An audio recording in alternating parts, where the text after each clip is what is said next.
Hello दोस्तों, चलिए हम यहाँ पे चैप्टर नंबर 2 स्टार्ट करने जा रहे हैं। ठीक है, चैप्टर नंबर 2 आपका स्ट्रेटेजिक मैनेजमेंट न्यू सिलेबस के तरीके। अब यहाँ पे सबसे पहले तो मैं ये बता दूँ, आपको इन्फॉर्म कर दूँ कि चैप्टर नंबर 1 में हमने कुछ पार्ट हमने नोट्स से पढ़ा था और कुछ पार्ट आईसीएम मॉड्यूल से पढ़ा था, राइट। अब मैं आपको यहाँ पे इसके शॉर्ट जो समरी नोट्स है वो भी प्रोवाइड करने जा रहा हूँ चैप्टर नंबर 1 के, और कोशिश रहेगी कि उसका वीडियो भी मैं प्रोवाइड करूँ। ठीक है, तो वीडियो मैं प्रोवाइड कर दूंगा उसका रिवीजन वीडियो, और वो नोट्स चाहिए तो नोट्स आपको जो है मेरे टेलीग्राम ग्रुप से मिल जाएंगे। लेकिन ध्यान रहे, नोट्स जो भी आपको चाहिए चैप्टर नंबर 2 के, ये नोट्स मैंने प्रिपेयर कर रखे हैं। चैप्टर नंबर 1 के जो हम समरी नोट्स बनाएंगे, ये जो भी नोट्स आपको चाहिए, ठीक है, आपको सिंपली एक प्रोसेस फॉलो करना होगा। क्या करना है, सिंपली टेलीग्राम पे जाना है और मुझे मैसेज करना है पर्सनली। ग्रुप में आपको जो है एडमिन सेक्शन में मेरा नाम दिख जाएगा, कालरिया कैतुल। ठीक है, उसमें आपको मैसेज करना है आपको कौन सा नोट्स चाहिए। ठीक है, चैप्टर नंबर 1 का, चैप्टर नंबर 2 का, वो मुझे मैसेज कर दीजिए, आपको पर्सनली भेज दिया जाएगा। ठीक है, ग्रुप में ये सारे नोट्स आपको यहाँ पे अवेलेबल नहीं होंगे। आपको सिंपली मुझे मैसेज करना है, मैं आपको यहाँ पे जो भी आपको नोट्स चाहिए वो भेज दूँगा। ठीक है, तो यहाँ पे वैसे तो फ्रीली अवेलेबल है। ठीक है, आपको फ्रीली अवेलेबल करवाई जाएगी, उसके लिए कोई फ़ीस नहीं है। लेकिन ग्रुप में जो पब्लिकली यहाँ पे जो है ये नोट्स आपको नहीं दिए जाएंगे। आप सिंपली जिनको यहाँ पे नोट्स की ज़रूरत है, प्रिंट निकलवाना चाहते हैं, वो सिंपली यहाँ पे मुझे मैसेज करेंगे, मैं आपको पीडीएफ भेज दूँगा। ठीक है, अब यहाँ पे मैं बता दूँ कि आपका इतना सपोर्ट रहा, सब्सक्राइबर, लाइक्स, कमेंट्स, आपने भरपूर ध्यान रखा है जैसे कि मैंने आपको कहा था। और जैसे ही आपने यहाँ पे ध्यान रखा है, तो मेरा यहाँ पे जो रूल बनता था, जो मैंने आपको कहा था कि अगर ऐसा हुआ तो आगे वीडियो कंटिन्यूज रहेंगे। तो आइए मैं आपको चैप्टर नंबर 2 स्टार्ट करवाता हूँ। और सेम यहाँ पे भी प्रोसेस रहेगी कि अगर इस वीडियो में भी आपकी लाइक सब्सक्राइब अगर नहीं किया है तो सब्सक्राइब कर दीजिए, लाइक कर दीजिए। ठीक है, और आपके पास में कमेंट्स में मुझे ये वीडियो कंप्लीट करने के बाद बताइए कि कैसा रहा वीडियो। कोई टॉपिक ऐसा कि जो आपको समझ में ना आया तो मैं आपको वापस से वो समझा सकता हूँ। तो जो जो टॉपिक आपको ऐसा लग रहा है कि वो समझ में नहीं आया, तो आप मुझे बता सकते हैं, तो हम वर्ड बाय वर्ड उसे पढ़ाएंगे। ठीक है, आइए चैप्टर नंबर 2 स्टार्ट करते हैं। आई होप कि आपने लाइक, सब्सक्राइब और ये सारी चीज़ें आपने जो है वो कंप्लीट कर दी होगी। चैप्टर कंप्लीट होने के बाद कमेंट भी कर देना। चैप्टर नंबर 2 का यहाँ पे नेम ऐड करना रह गया, मैं नेम ऐड कर दूंगा जब आपको पीडीएफ भेजी जाएंगी, तो उसमें चैप्टर नंबर 2 का नेम भी ऐड कर देंगे। बेसिकली चैप्टर नंबर 2 आपका जो न्यू सिलेबस के हिसाब से इसका नेम रहता है स्ट्रेटेजिक एनालिसिस। बेसिकली ये एक्सटर्नल एनवायरनमेंट, मैंने चैप्टर नंबर 1 में आपको सिंपली इतना वर्ड समझाया था कि सर एनवायरनमेंट होता है जो कि बहुत ज़्यादा कॉम्प्लेक्स होता है। ठीक है, अब इससे रिलेटेड बहुत ज़्यादा हमने यहाँ पे डिस्कस नहीं किया था चैप्टर नंबर 1 में। बस एक एनवायरनमेंट होता है, उससे रिलेटेड कोविड-19 का मैंने एग्जांपल दिया था। मैंने कहा था कि सर बहुत ज़्यादा कॉम्प्लेक्स होता है, उसे हमें एनालिस करना। अब यहाँ पे समझेंगे चैप्टर नंबर 2 में कि वो एनवायरनमेंट का मतलब क्या है। सर एनवायरनमेंट कितने तरीके के होते हैं, तो मैं बता दूँ इंटरनल और एक्सटर्नल होते हैं, उसके बारे में भी पढ़ेंगे। सर इंटरनल का मतलब क्या है, एक्सटर्नल का मतलब क्या है। ठीक है, तो इस चैप्टर का नाम कुछ इस तरीके से है कि स्ट्रेटेजिक एनालिसिस, फिर आपका यहाँ पे मेनली एक्सटर्नल एनवायरनमेंट। क्योंकि इस चैप्टर में एक्सटर्नल एनवायरनमेंट से रिलेटेड बहुत ज़्यादा डिटेल में पढ़ना होता है। इंटरनल एनवायरनमेंट में बहुत ज़्यादा कुछ पढ़ने को वैसे भी नहीं होता। इससे रिलेटेड जितना पढ़ना चाहिए उसका भी यहाँ पे रेफरेंस दे दिया गया है इस चैप्टर में। ठीक है, तो बहुत ज़्यादा आसान चैप्टर है, मुझे इसमें ऐसा कोई भी टॉपिक नहीं लगा जो आपको हो सकता है कि हार्ड लगे। ठीक है, मुझे सारे ही टॉपिक यहाँ पे इजी ही लगे हैं। और कुछ पार्ट यहाँ पे जो आपके न्यू सिलेबस के अंदर ऐड करा गया है इस चैप्टर में, वो है आपके पास में जो फाउंडेशन लेवल पे, 11th लेवल पे और 12th लेवल पे इकोनॉमिक्स में जो पढ़ते थे, मैक्रो और माइक्रो एनवायरनमेंट। ठीक है, याद आ रहा होगा। वही सेम कॉपी पेस्ट करके आपको यहाँ पे स्ट्रेंज, ठीक है, स्ट्रेंज हो रहा होगा कि कॉपी पेस्ट किया गया है टॉपिक टू टॉपिक। वो सारी चीज़ें यहाँ पे कॉपी पेस्ट करी गई है जो आप पढ़ के आते हैं। कोई भी यहाँ पे मुझे इसमें नया टॉपिक नहीं देखने को मिला कि माइक्रो मैक्रो में कुछ इंटर से रिलेटेड कुछ यहाँ पे चीज़ देखने को मिलेगी। ऐसी कुछ भी चीज़ नहीं है। वो 11th वाले टॉपिक्स में जो 11th 12th में पढ़ के आते थे, वही टॉपिक्स यहाँ पे कॉपी पेस्ट करे गए हैं। तो इकोनॉमिक्स के अंदर जो पढ़ते थे वो आज एसएम में दिख रहे हैं करके। ठीक है, चलिए चैप्टर नंबर 2 स्टार्ट करते हैं हमारा इंट्रोडक्शन से। देखिए ये नोट्स मैंने अपने प्रिपेयर कर रखे हैं, आपको अगर नोट चाहिए तो मैंने जैसे कि कहा कि आप मुझे मैसेज कर सकते हैं, आपको ये नोट्स आपको सिंपली अवेलेबल करवा दिए जाएँगे। अब यहाँ पे चैप्टर नंबर 2 कुछ इंट्रोडक्शन की बात करते हैं। इंट्रोडक्शन में क्या कहता है? कहता है कि the process of strategic formulation, process of strategic formulation begin with the strategic analysis. Sir chapter number 1 में पढ़ के आए सर, चैप्टर नंबर 1 में पढ़ के आए कि सर स्ट्रेटेजी बहुत ज़्यादा इंपॉर्टेंट होती है। स्ट्रेटेजी हमें बनानी पड़ती है, स्ट्रेटेजी बनाते हैं मैनेजमेंट, और अगर ये 2 वर्ड मिक्स हो जाए तो हम कहते थे स्ट्रेटेजिक मैनेजमेंट। ठीक है, ये तीनों डेफिनेशन हम पढ़ के आते हैं चैप्टर नंबर 1 में। तो चैप्टर नंबर 1 से हमने ये पढ़ा कि सर स्ट्रेटेजी बहुत ज़्यादा इंपॉर्टेंट होती है, स्ट्रेटेजी बनाने वाला मैनेजमेंट है, और ये दोनों अगर साथ में काम करें, मैनेजमेंट सारी प्रोसेसेस को फॉलो करे, तो वो बन जाता है स्ट्रेटेजिक मैनेजमेंट। अब यहाँ पे पढ़ना होता है कि सर स्ट्रेटेजी तो फॉर्मुलेट कर दी, क्राफ्ट कर दी, हमें इम्प्लीमेंट भी करना होता है, कंट्रोल भी देखना होता है, लेकिन यहाँ पे डिटेल में थोड़ा पढ़ना होता है कि स्ट्रेटेजी आपने बना तो दी, चलिए ठीक है, ठीक है, तो बनाते वक्त भी आपको एनवायरनमेंट, चाहे वो इंटरनल हो एक्सटर्नल हो, इनका मतलब समझेंगे, थोड़ी देर रुक जाइए। तो इंटरनल हो एक्सटर्नल हो, ये एनवायरनमेंट को ध्यान में रखना पड़ता है। इवन स्ट्रेटेजी बना लेने के बाद भी उसकी इफ़ेक्ट को हमें यहाँ पे एनालाइज करना पड़ता है कि इंटरनल एनवायरनमेंट और एक्सटर्नल एनवायरनमेंट की क्या इफ़ेक्ट हो रही है, क्या स्ट्रेटेजी में कुछ इम्प्लीमेंटेशन करने की ज़रूरत है या फिर नहीं, ये सारी चीज़ें हमें देखनी पड़ती है। ठीक है, तो यहाँ पे बहुत ज़्यादा सिंपल चैप्टर है, क्योंकि इंटरनल एक्सटर्नल ये जो वर्ड है वो बहुत ज़्यादा सिंपल तरीके से समझ में आ जाते हैं। तो देखते हैं, चलिए। तो कहता है कि फॉर्मुलेशन, जो स्ट्रेटेजी का फॉर्मुलेशन है वो कहाँ से स्टार्ट होता है, ये जो प्रोसेस हम करते हैं फॉर्मुलेशन स्ट्रेटेजी बनाना, राइट। तो स्ट्रेटेजी बनाने का जो ये प्रोसेस है कहाँ से स्टार्ट होता है सर? स्ट्रेटेजिक एनालिसिस से। अगर कोई स्ट्रेटेजी बनानी है, ठीक है, तो उसके लिए सीधी सी बात है, हमें एनालाइज करना पड़ेगा। जैसे कि फॉर एग्जांपल अगर हम कहें कि कंपनी बनानी है हमें, लो के लैंग्वेज में थोड़ा सा घुस जाते हैं, तो कहते हैं हमें कंपनी बनानी है, राइट। तो ये हमारी कंपनी है, ऐसी कोई कंपनी हमने सोच रखी है, अभी बनाई नहीं है, लेकिन इस तरीके की कंपनी हमने सोच रखी है कि ऐसी कोई कंपनी हम बनाने वाले हैं। ठीक है, ऐसी कोई कंपनी हम बनाने वाले हैं। अब यहाँ पे देखें तो कंपनी बनाने के लिए क्या हमने सोचा और कंपनी बन जाएगी? Answer is no. हम यहाँ पे देखेंगे कि कंपनी किस चीज़ की, कौन सी प्रोडक्ट की बनानी है। ठीक है, कौन सी प्रोडक्ट की कंपनी बनानी है, हम क्या बनाएंगे, किसके लिए हम जो है यहाँ पे कंपनी बना रहे हैं, तो प्रोडक्ट डिसाइड करेंगे। प्रोडक्ट से रिलेटेड हमारे कंपटीटर भी तो देखेंगे कि प्रोडक्ट हमारा चलेगा या फिर नहीं। कंपटीटर इतना मजबूत है कि हमारा प्रोडक्ट को बेचने ही नहीं देंगे, तो ये सारी चीज़ें हमें सोचनी पड़ेगी, राइट। हम यहाँ पे कंपटीटर के मुकाबले हमारी प्रोडक्ट में क्या चेंजेस देंगे वो भी सोचना पड़ेगा। हमारे कस्टमर जो है वो बन पाएंगे या फिर नहीं, ये भी सोचना पड़ेगा। जैसे फॉर एग्जांपल मैंने चैप्टर नंबर 1 में भी वही एग्जांपल दिया था, जियो। ठीक है, जियो, जियो एग्जांपल आप ले सकते हैं कि सर जियो ने जब एंट्री करी तो क्या अगली रात को मिस्टर जो यहाँ पे मुकेश अंबानी है, ठीक है, उनको मतलब सोचना विचार आया कि चलिए एक जियो नाम से एक कंपनी ओपन करनी है टेलीकॉम, ठीक है, और टेलीकॉम सेक्टर में घुस जाना है, तो क्या यही हुआ होगा? Answer is no. कई सालों से यहाँ पे इसकी प्लानिंग रहती है। ऐसा नहीं है कि अगली रात को सोच लिया और हम यहाँ पे जो है टेलीकॉम में मुकेश भाई अंबानी ने खुद खुद की यहाँ पे कंपनी जियो है वो ओपन कर दी। ये बिल्कुल बेबुनियाद है, क्योंकि यहाँ पे जो ऐसा स्ट्रेटेजी बनाना होता है तो उसके लिए एनालिसिस करना बहुत ज़्यादा ज़रूरी है कि हमारे कॉम्पिटिटर क्या रहेंगे, हम कितनी प्राइस पे हमारी प्रोडक्ट को बेचेंगे, राइट। तो ये आप भी समझ सकते हैं, ये इसमें कोई समझाने लायक तो बात थी ही नहीं, राइट। कि भाई अपने को स्ट्रेटेजी बनाना है तो उससे रिलेटेड नॉलेज तो हमें एक्वायर करना पड़ेगा।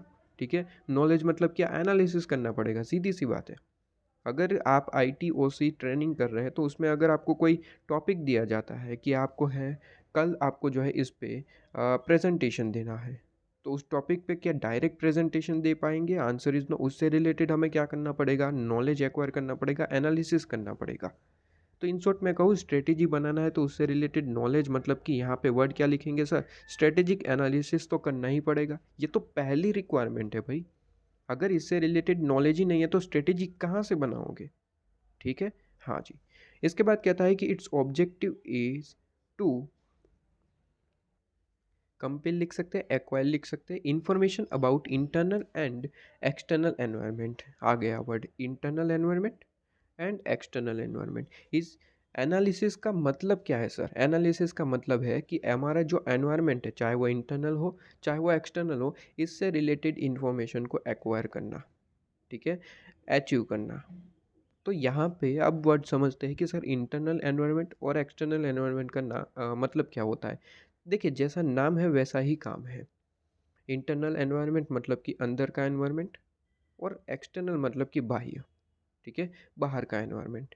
तो यहाँ पे इंटरनल एनवायरनमेंट का मतलब है कि आपके ऑर्गेनाइजेशन के अंदर जो चीज़ें हैं वो आई जाएगी इंटरनल एनवायरनमेंट में, ठीक है? इंटरनल एनवायरनमेंट में आपकी चीज़ें आ जाएंगी, और आपकी बाहर की जो चीज़ें हैं, एनवायरनमेंट ऑर्गेनाइजेशन के बाहर की जो चीज़ें हैं जो ऑर्गेनाइजेशन को अफेक्ट करती है, वो क्या मानी जाएगी सर? वो मानी जाएगी एक्सटर्नल एनवायरनमेंट, ठीक है? External environment. अब यहाँ पे चीज़ें सर सोचने वाली बात है कि अंदर की क्या-क्या चीज़ें हो सकती है, बाहर की क्या-क्या चीज़ें हो सकती है। कुछ एक आध एग्ज़ाम्पल अगर आप देते तो हमें ज़्यादा समझ आता। तो वही एग्ज़ाम्पल अगर बात कर ले, तो यहाँ पे सर अंदर की सबसे पहले इंटरनल एनवायरनमेंट की बात करें तो सर मैंने कहा ऑर्गेनाइज़ेशन के अंदर की चीज़ें डिपेंड करेगी, ठीक है? अब अंदर की चीज़ें फॉर एग्ज़ाम्पल ले लेते हैं एम्प्लॉइज़, एम्प्लॉइज़ इंटरनल एनवायरनमेंट है। मान लेते हैं प्रोडक्ट, प्रोडक्ट इंटरनल एनवायरनमेंट है, ठीक है? मान लेते हैं कोई हमने स्ट्रैटेजी बनाई, स्ट्रैटेजी इंटरनल एनवायरनमेंट है। मतलब कि विदिन ऑर्गेनाइजेशन जो लेवल पे काम हो रहा है, इसे डिटेल में पढ़ना है, राइट? मैं अभी इन्फॉर्मेशन दे रहा हूँ, आगे इससे रिलेटेड यहाँ पे लिखा हुआ आपको देखने को मिलेगा, आपकी मॉड्यूल में डाला हुआ है, तो एग्जाम्पल भी देखने को मिलेंगे। मैं यहाँ पे ऊपर ऊपर से इन्फॉर्मेशन दे रहा हूँ। तो ये सारे इंटरनल एनवायरनमेंट है, मतलब कि विदिन ऑर्गेनाइजेशन, मतलब कि जिस पे हमारा कंट्रोल हो सकता है, ठीक है? जिसको हमें चेंज करना है, एनवायरनमेंट है हमारा जो इंटरनल एनवायरनमेंट है उसमें हम कुछ चेंजेस कर सकते हैं, हमारे हाथ में है, ठीक है? बहुत आसान होता है चेंजेस करना। फॉर एग्जांपल एम्प्लॉय हमारे 800 है करंटली, हमारे ऑर्गेनाइजेशन में 800 एम्प्लॉय, हमने डिसाइड किया 1000 कर देंगे, कर सकते हैं, कोई दिक्कत नहीं है। हमने सोचा 800 नहीं 700 कर देंगे, कर सकते हैं, कोई दिक्कत नहीं है। क्योंकि ये बेसिकली आसान होता है, इंटरनल एनवायरनमेंट को एनालिस करना, उसे चेंज करना आसान होता है comparatively external environment.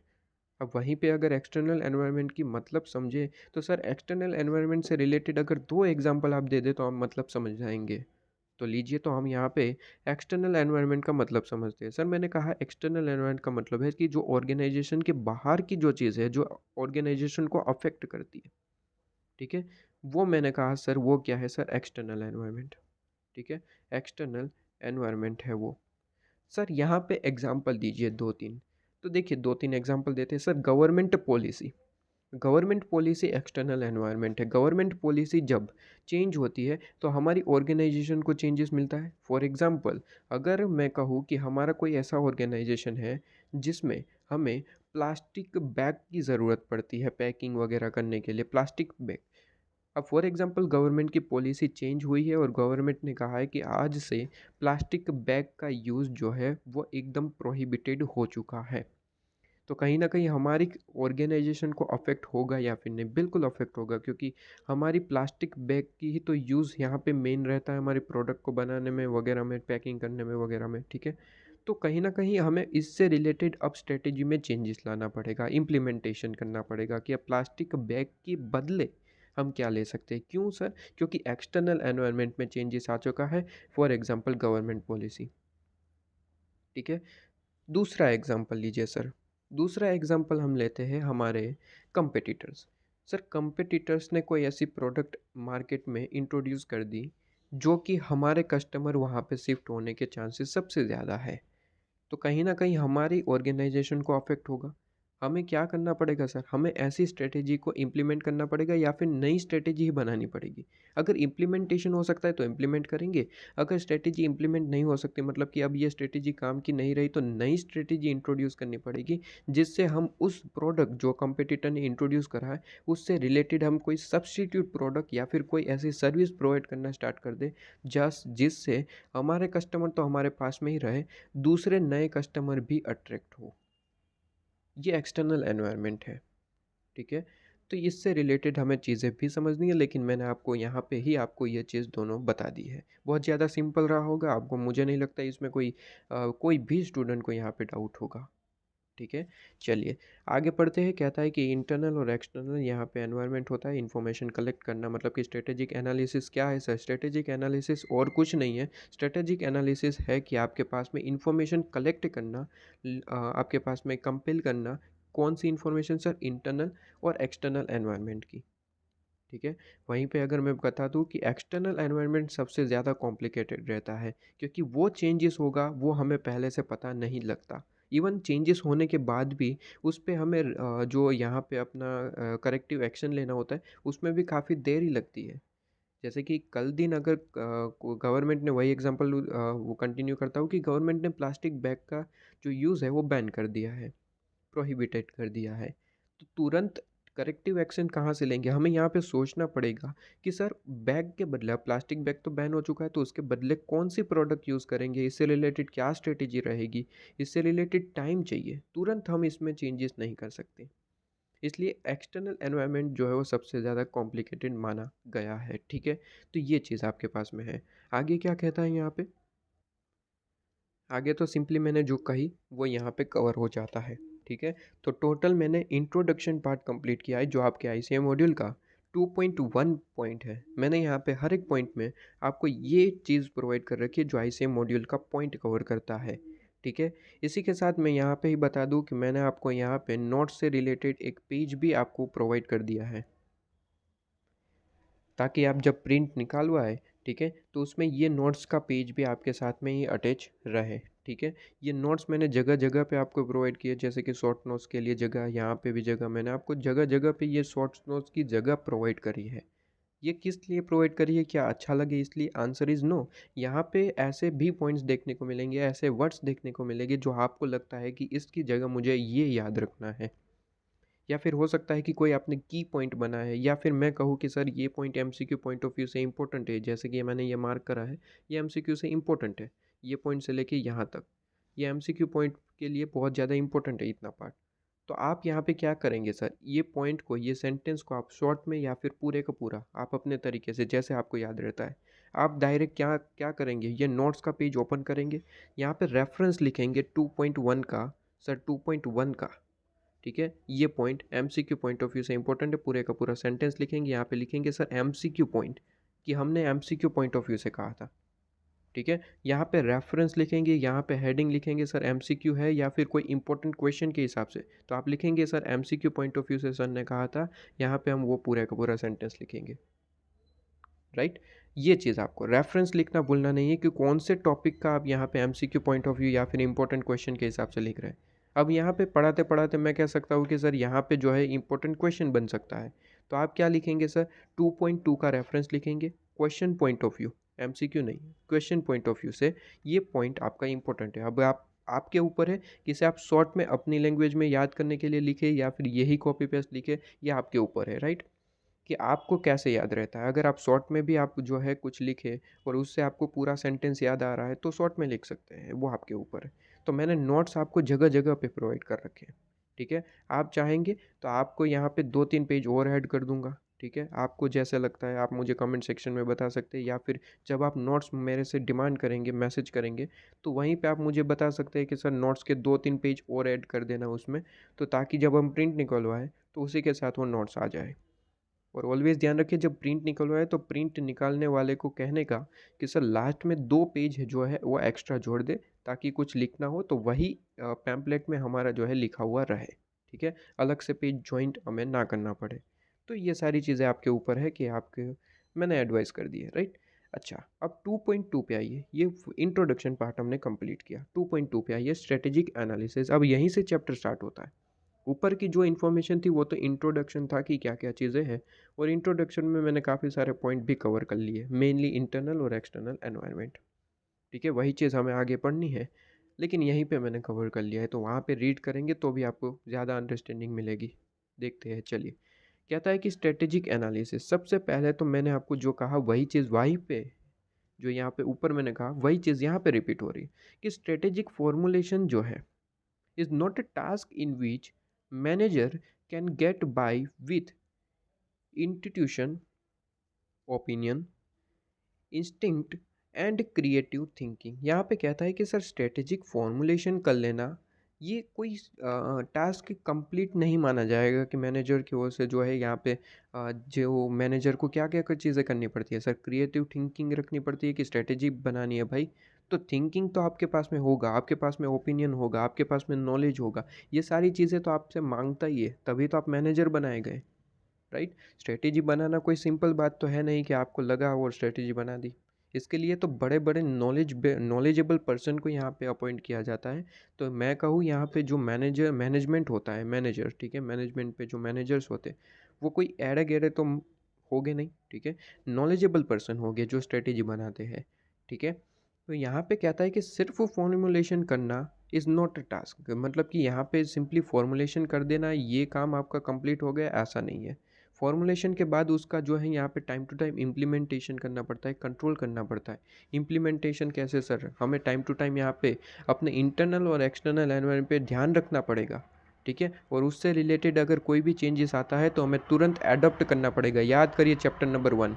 Strategic management क्या आपको फैसिलिटेट करता है? स्ट्रेटेजिक मैनेजमेंट फैसिलिटेट करता है कि अगर एनवायरनमेंट में चेंजेस आता है, वहाँ पे एनवायरनमेंट वर्ड लिखा था, एनवायरनमेंट का मतलब सर इंटरनल हो एक्सटर्नल हो दोनों, अगर चेंजेस आते हैं तो उसे एडॉप्ट करता है, ठीक है। तो वही यहाँ पे लिंक किया गया है कि सर मैनेजर का काम सिर्फ और सिर्फ फॉर्मुलेशन नहीं है।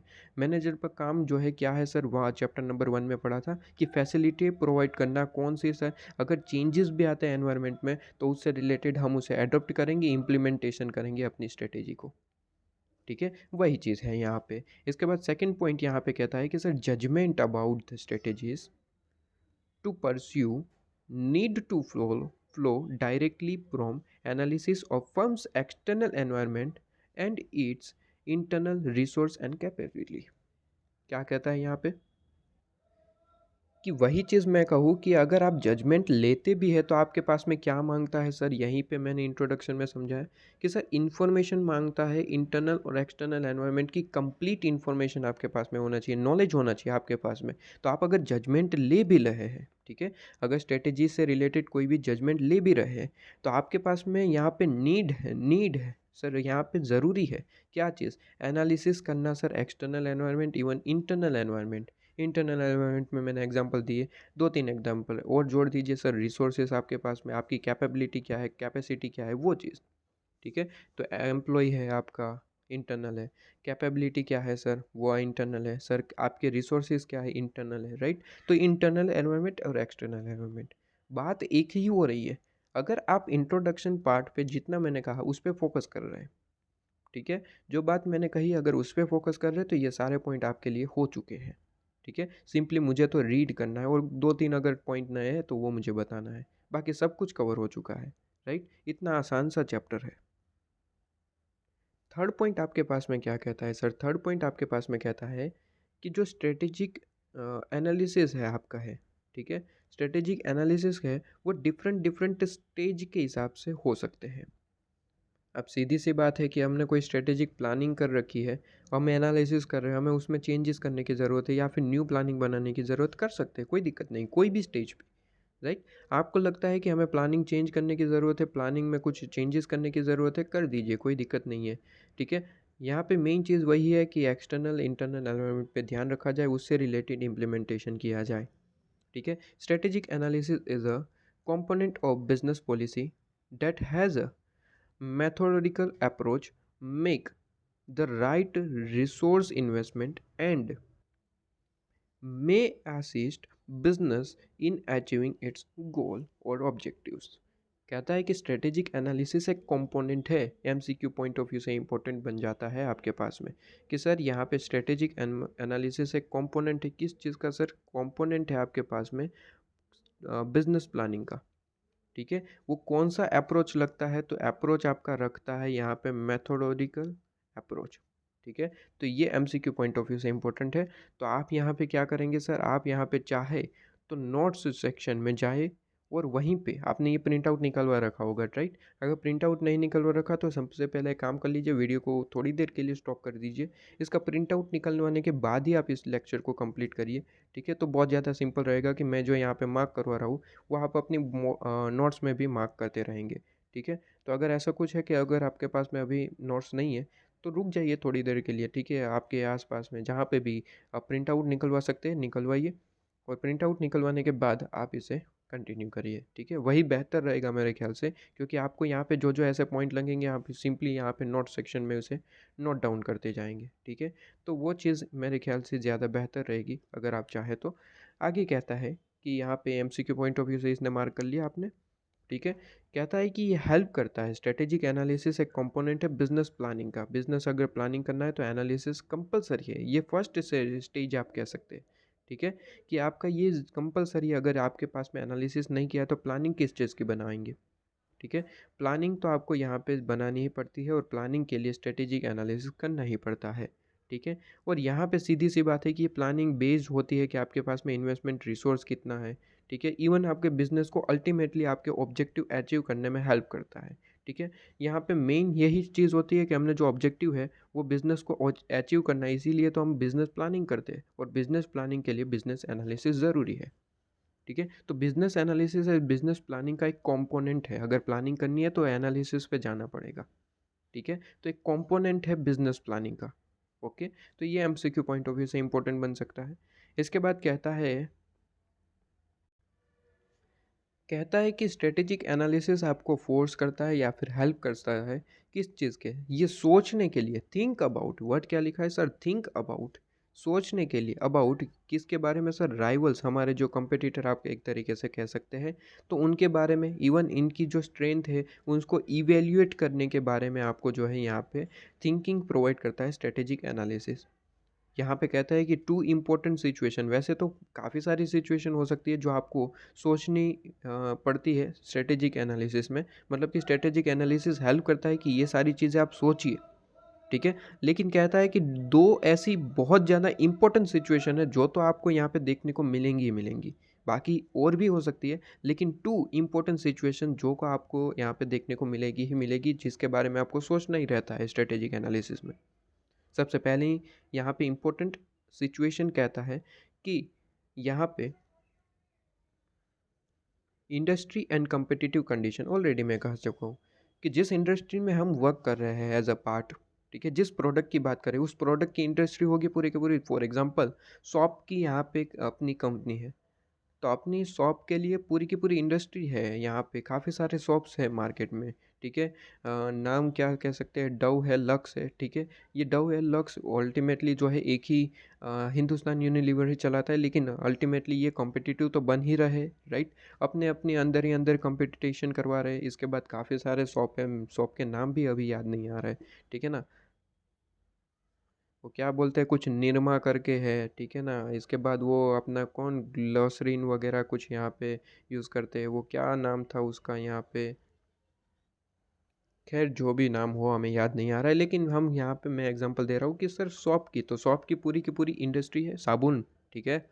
साबुन साबुन सॉप, मतलब कि वो दुकान वाला सॉप नहीं, SOAP, ठीक है, सॉप, ठीक है?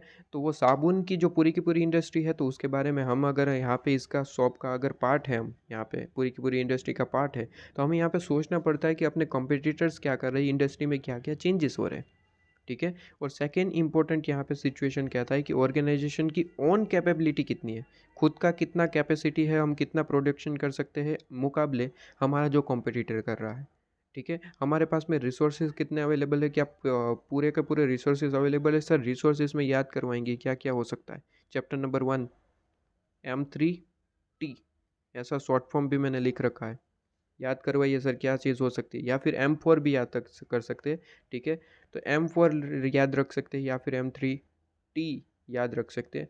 मैन, मनी, आपके पास में मटेरियल और टेक्नोलॉजी, टेक्नोलॉजी की जगह कोई कई बार यहाँ पे कुछ सिलेबस में मशीन लिखा जाता है M4 करके, ठीक है? तो वो भी याद रख सकते हैं। तो M4 याद रखिए या फिर M3T याद रखिए, ठीक है? लेकिन नाम तो सेम ही है सर, मैन पावर, मशीन, ठीक है, material, man power, machine, material, और आपके पास में एक और चीज़ कौन सी रह गई,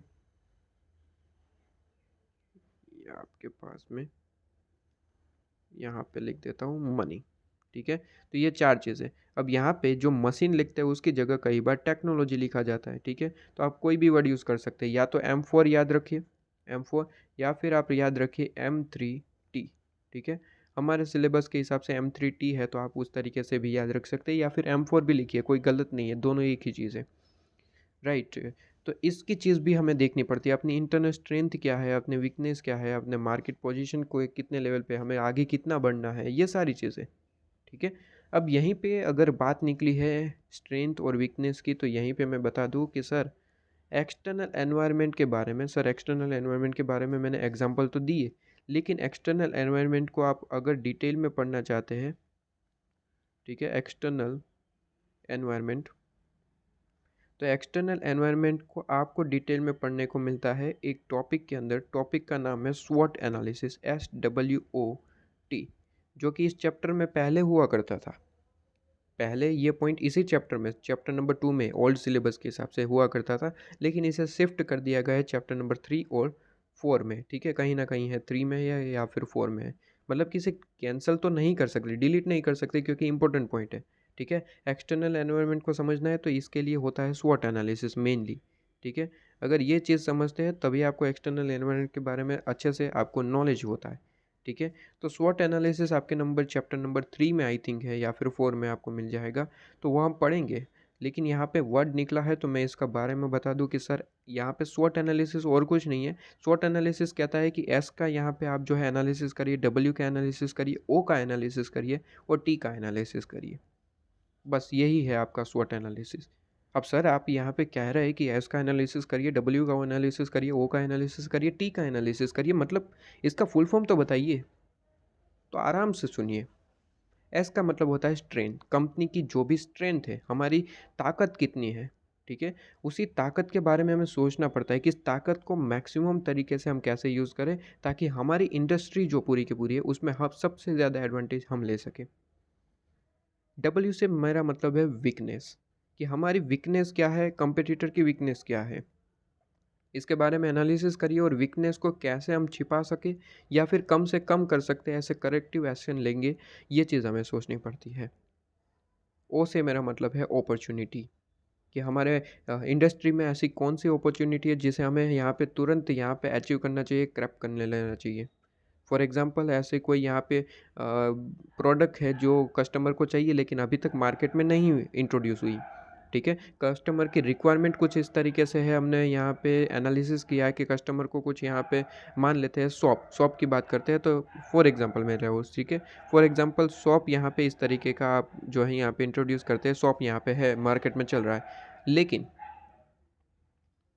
मार्केट में एनालिसिस करने से हमें पता चला कि सर जनरली जो कस्टमर को है, इस तरीके का जो शॉप का डिज़ाइन है वो अच्छा नहीं लगता, मतलब कि पता नहीं कैसे, मतलब कि हमने एनालिसिस किया कि इस तरीके की डिज़ाइन कस्टमर को ज़्यादा पसंद नहीं है, कस्टमर को कुछ इस तरीके की डिज़ाइन पसंद है। यहाँ पे कस्टमर को जो डिज़ाइन पसंद है वो कुछ इस तरीके की है, इस तरीके का शॉप, ठीक है। तो ये डिज़ाइन जो है कस्टमर को यहाँ पे ज़्यादा पसंद आती है, ये हमने देखा। तो हमने सिंपली यहाँ पे हम हमारे अपॉर्चुनिटी सेक्शन में गए कि हमारे लिए एक अपॉर्चुनिटी हो सकती है कि अगर इस तरीके का भी हम शॉप का जो है इंट्रोडक्शन कर दें, मतलब कि मार्केट में अगर घुमा दें, तो हमारी सेल जो है वो बढ़ सकती है। एक तरीके की अपॉर्चुनिटी है कि हमने देखा कि हमारे कॉम्पिटिटर ये प्रोवाइड नहीं कर पा रहे, ठीक है, या फिर उनकी एनालिसिस में अभी तक ये आया ही नहीं है, हमने एनालिसिस कर लिया है, तो हम इसे प्रोवाइड करके अपनी अपॉर्चुनिटी को कलेक्ट कर सकते हैं, ठीक है। यही चीज़ है, तो यही अपॉर्चुनिटी आपके पास में बन जाती है करके, ठीक है। तो ये आपके पास में क्या है सर, अपॉर्चुनिटी, ओके। इसके बाद ये अपॉर्चुनिटी का पार्ट ख़त्म होता है। ओ से मेरा मतलब क्या है सर, अपॉर्चुनिटी। टी से मेरा मतलब है थ्रेट। कहीं ना कहीं ओबियसली बिजनेस चला रहे तो थ्रेट भी काफ़ी सारे होते हैं, ठीक है। कहीं ना कहीं बिजनेस बंद होने का थ्रेट, कहीं प्रोडक्ट ना लेने का थ्रेट, ठीक है। कस्टमर अगर दूसरी दूसरी कहीं प्रोडक्ट पे शिफ्ट हो गए तो उसका थ्रेट, तो काफ़ी सारे थ्रेट रहते हैं। तो ये पूरे का पूरा एक स्वॉट एनालिसिस होता है एक्सटर्नल एनवायरनमेंट के लिए, ठीक है। तो SWOT, ओके। ये चीज़ तो हमें वैसे भी पढ़नी है, लेकिन यहाँ पे मैंने ऐसे ही बता दिया आपको, ठीक है। बेसिकली इससे रिलेटेड हमें यहाँ पे कोई समझने की ज़रूरत नहीं है। आपको पता है तो ठीक है, नहीं पता है तो भी ठीक है, क्योंकि हमें इसे चैप्टर नंबर 3 या फिर 4 में है, पढ़ेंगे।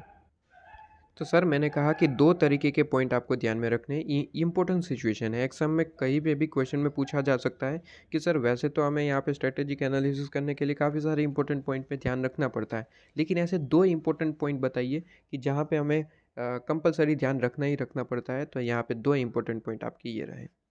तो ये भी नोट सेक्शन में आप ऐड कर सकते हैं, इस चीज़ को लिख सकते हैं, ठीक है। नोट्स आपके पास में ऑलरेडी आपने प्रिंट आउट करवा के रखे होंगे, तो सिंपली इसे क्या करना है सर, सिंपली आपको इसमें चीज़ें को नोट डाउन कर लेना है, राइट। इसके बाद यहाँ पे बात करें accurate third point, fourth point की, ठीक है। Accurate detection. ऑब्वियसली आपका जितना नॉलेज तोड़ता है, मतलब कि मैनेजमेंट लेवल पे जितने नॉलेजेबल पर्सन होंगे उतना एक्यूरेट डिटेक्शन होगा, और जितना ज़्यादा एक्यूरेट डिटेक्शन होगा मतलब कि आप एग्जैक्ट आप यहाँ पे पता लगा पा रहे हैं कि मार्केट की सिचुएशन क्या है और हमें क्या करना चाहिए। अगर इतनी ज़्यादा एक्यूरेट डिटेक्शन है, जितनी एक्यूरेट डिटेक्शन ज़्यादा होगी उतना ही आपकी ऑर्गेनाइजेशन के लिए ज़्यादा बेहतर होगा। क्योंकि अगर एक्यूरेट डिटेक्शन आप कर पा रहे हैं तो इसका मतलब है कि आप long term direct sound long term direction यहाँ पे डिसाइड कर पा रहे हैं, मतलब कि आप एक स्ट्रेट एक आप constant long term direction situation create कर सकते हैं, ठीक है। क्योंकि सारी सिचुएशन के बारे में आपको एक्यूरेट इन्फॉर्मेशन मिल चुकी है, एक्यूरेट आप डिटेक्शन कर पा रहे हैं। इवन आप यहाँ पे ये भी डिसाइड कर सकते हैं कि आपका ऑब्जेक्टिव अप्रोप्रिएट है या फिर नहीं। अगर नहीं है तो उसे सेट करिए उस तरीके से, ठीक है। और स्ट्रेटेजी को हम यहाँ पे क्राफ्ट कर सकते हैं, इम्प्लीमेंट कर सकते हैं, और हम यहाँ पे कह सकते हैं कि हमने एक परफेक्ट विनिंग स्ट्रेटेजी हमने क्या कर सकते हैं, फॉर्मुलेट कर दी है, ठीक है। तो यहाँ पे इसी का कारण हो सकता है कि एक्यूरेट डिटेक्शन हो। एक्यूरेट डिटेक्शन है तभी आप ये चीज़ कर पाएंगे।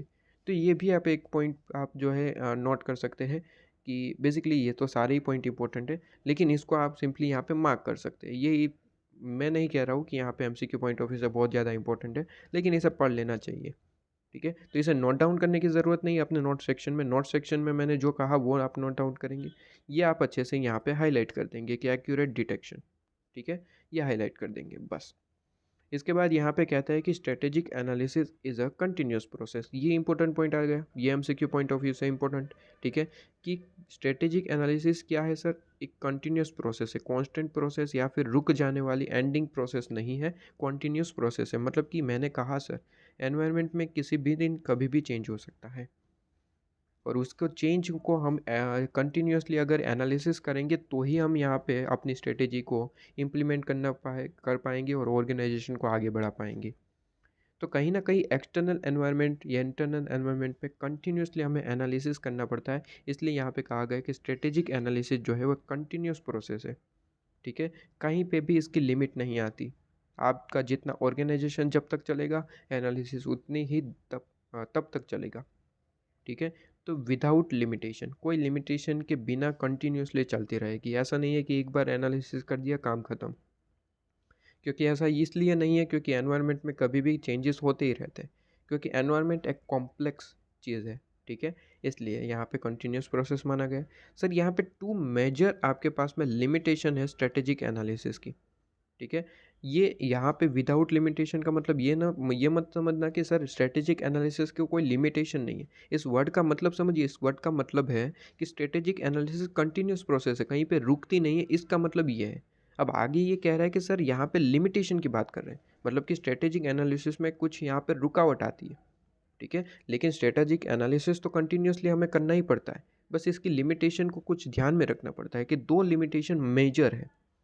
सबसे पहले कहता है कि first, it give a lot of innovation option but doesn't tell which one to pick, ठीक है।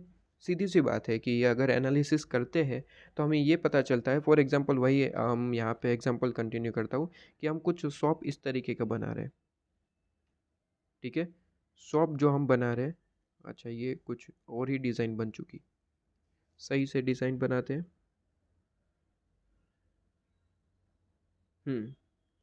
शॉप हमारा कुछ अभी इस तरीके का डिज़ाइन चल रहा है। कस्टमर चाहते हैं कि हमारा जो शॉप बना, ठीक है, हमने यहाँ पे एनालिसिस करा, मान लीजिए मार्केट में हमने एनालिसिस करा, और एनालिसिस से ये पता चला कि कस्टमर जो है वो दो तरीके के शॉप ज़्यादा पसंद कर सकते हैं। सबसे पहला, कुछ इस तरीके की डिज़ाइन होनी चाहिए, ठीक है, कुछ इस तरीके की डिज़ाइन। और कुछ यहाँ पे कस्टमर ये चाहते हैं कि सिंपली यही शॉप को आप छोटा सा थोड़ा कर दीजिए तो हमारे लिए बेहतर रहेगा, ठीक है। फिर से गलत डायरेक्शन, छोटा सा करना है और कुछ नहीं। हाँ ये लीजिए, चलिए जो भी है, जैसे मान लीजिए कि ये पूरा ये इसका ही छोटा पार्ट है, ठीक है? तो यहाँ पे 2 हमने डायरेक्शन डिसाइड की है कि भाई सबसे पहला कि हमें यहाँ पे इनोवेशन इस तरीके से कर सकते हैं या कर सकते हैं कि इसको छोटा कर दे। लेकिन एग्ज़ैक्ट पता नहीं चल रहा है कि सर कस्टमर को हमें कौन-सा यहाँ पे प्रोडक्ट इंट्रोड्यूस करना चाहिए। तो स्ट्रैटेजिक एनालिसिस क्या करता है सर? स्ट्रैटेजिक एनालिसिस आपको आइडिया देता है कि कस्टमर को क्या पसंद है। कस्टमर को हो सकता है ये भी पसंद आए, हो सकता है ये पसंद आए। लेकिन इसकी एक लिमिटेशन है कि इनोवेशन तो दिखाएगा कि सर आप ये इनोवेशन कर सकते हैं, ये इनोवेशन कर सकते हैं, इवन काफ़ी सारे इनोवेशन और भी हो सकते हैं, डिज़ाइन हो सकता है कुछ इस तरीके का हम बनाएँ, ठीक है? वैसे 100 पैसा होता नहीं है ना, चलिए छोड़िए कोई दिक्कत नहीं है, ठीक है? तो यहाँ पे 2 इनोवेशन के बारे में बताया गया है, ऐसा सोच लीजिए। ऐसे मल्टीपल ऑप्शन हो जाते हैं, जब हम एनालिसिस करते हैं किसी प्रोडक्ट की, तो किसी प्रोडक्ट की एनालिसिस में हमें बहुत सारे यहाँ पे ऑप्शंस मिलते हैं कि ये करें, ये करें, ये करें। तो कहीं न कहीं स्ट्रैटेजिक एनालिसिस आपको ऑप्शंस देता है कि आप ये इनोवेट कर सकते हैं, ये इनोवेट। लेकिन दिक्कत वाली बात ये है कि स्ट्रैटेजिक एनालिसिस एग्ज़ैक्ट आंसर कभी नहीं देगा कि आप यही करिए या फिर यही करिए। ये आपके नॉलेज पे बेस्ड होता है कि आप कौन-सा करेंगे, ठीक है? तो स्ट्रैटेजिक एनालिसिस मल्टीपल ऑप्शन देगा, लेकिन सिलेक्शन का काम आपके ऊपर ही छोड़ेगा, ठीक है? तो सबसे पहला जो यहाँ पे कह सकते हैं कि आपके पास में लिमिटेशन, कहता है इनोवेशन ऑप्शंस तो लॉट ऑफ मिल जाएँगे, lot of innovation options but doesn't tell which one to be pick. ठीक है? Options can be overlapping, confusing हो सकता है, डिफ़िकल्ट हो टू इम्प्लीमेंट, ठीक है? तो ऑप्शंस हो सकते हैं कि कन्फ्यूजिंग हो कि हम यहाँ पे क्या करें यार, कुछ समझ नहीं आ रहा है। ये वाला ऑप्शन सिलेक्ट करें या फिर ये वाला। सर इम्प्लीमेंट करना भी थोड़ा-सा डिफ़िकल्ट हो जाता है कि हमने जो बनाया है स्ट्रैटेजी, ठीक है, प्लानिंग बनाया है, उसमें इम्प्लीमेंट क्या करें? आपने जो यहाँ पे चलिए ये प्रोडक्ट है तो इसमें भी इम्प्लीमेंट कैसे करें? ठीक है, lot of confusion, lot of overlapping, lot of implementation difficulties, right. इसके बाद यहाँ पे कहता है कि सेकंड आपके पास में लिमिटेशन देखने को मिलती है कि it can be time consuming at the time consuming तो ऑब्वियसली होगा कि भाई आपको अपने ऑर्गेनाइजेशन का सबसे बड़ा पार्ट जो है परफॉर्म करना है, मतलब कि स्ट्रेटेजिक प्लानिंग। अगर स्ट्रेटेजिक प्लानिंग सही रही, ठीक है, स्ट्रेटेजी सही रही, तो आपकी ऑर्गेनाइजेशन बहुत ज़्यादा ग्रो करेगी। कहीं न कहीं आपका इम्पोर्टेंट पार्ट है और यहाँ पे इतना आसान भी नहीं है, इसमें टाइम कंज्यूमिंग तो लगता ही लगता है क्योंकि आपको एनवायरनमेंट को एनालिसिस करना है, ठीक है? तो कह सकते हैं कि ये टाइम कंज्यूमिंग तो है, ठीक है? तो ये चीज़ तो आपके पास में कहने को है, सीधी-सी बात है, क्योंकि डिफरेंट फंक्शंस हमने यहाँ पे जो है देखे थे। सर कौन-सा आप 1-2 याद करवाइए, ऑर्गेनाइजेशन, कंट्रोलिंग, ठीक है, क्राफ्टिंग। तो ये सारे हमने फंक्शंस देखे थे चैप्टर नंबर 1 में। तो काफ़ी सारे यहाँ पे फंक्शंस देखने को मिलता है, टाइम कंज्यूमिंग देखने को मिलता है, ठीक है? और हमें यहाँ पे इफ़ेक्टिव इनोवेशन करना है, तो उसके लिए भी सोचना पड़ता है। न्यू प्रोडक्ट बनानी है तो न्यू प्रोडक्ट की सर्विस के बारे में सोचना पड़ता है। एनालिसिस कहीं न कहीं एक वाइड प्रोसेस बन जाती है, कोई बड़ी प्रोसेस है, ठीक है? टाइम कंज्यूमिंग बन जाती है। तो कहीं न कहीं यहाँ पे अगर आप हाइलाइट करना चाहें सर कि एग्ज़ाम टाइम पे हमें पढ़ना कौन-सा पॉइंट है सिर्फ़ और सिर्फ़, अगर एग्ज़ाम टाइम पे समय कम है तो। तो समय अगर आपके पास में कम है तो यहाँ पे लिमिटेशन 2 है, इसे हमने हाइलाइट कर दिया। फर्स्ट और सेकंड को हाइलाइट कर दिया। यहाँ पे हम कह सकते हैं कि सर लॉट ऑफ, अच्छा इसमें नहीं दिखेगा, ये हटा देते हैं। कोई और अदर कलर यहाँ पे सिलेक्ट करते हैं। कौन सा सेलेक्ट कलर करें यहाँ पे, इसको थोड़ा-सा यहाँ पे, हाँ, अब ठीक है, चलिए कोई दिक्कत नहीं है। तो यहाँ पे lot of innovation option but does not tell which one be pick, ये आप हाइलाइट कर दीजिए। और दूसरा यहाँ पे टाइम कंज्यूमिंग को हाइलाइट कर दीजिए। ये 2 पॉइंट भी आप यहाँ पे इतना पूछा जाए कि सर लिमिटेशन बताइए, अगर ये 2 पॉइंट आपको याद है और इसी को सेंटेंस में आप कन्वर्ट करके आते हैं, अदर कोई चीज़ आपको याद नहीं है, ठीक है, याद है तो बहुत बढ़िया बात है। लेकिन अगर इतनी भी चीज़ आपको याद आ जाती है, आप नंबर्स कवर कर सकते हैं करके, ठीक है। तो ये चीज़ आपके पास में क्लियर, ओके।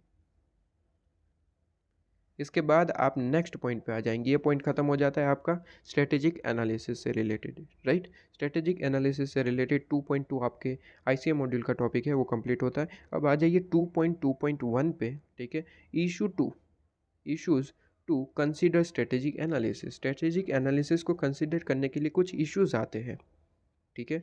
तो ये इश्यूज को हम यहाँ पे डिस्कस करते हैं, बेसिकली लिमिटेशन कह सकते हैं आप, ठीक है।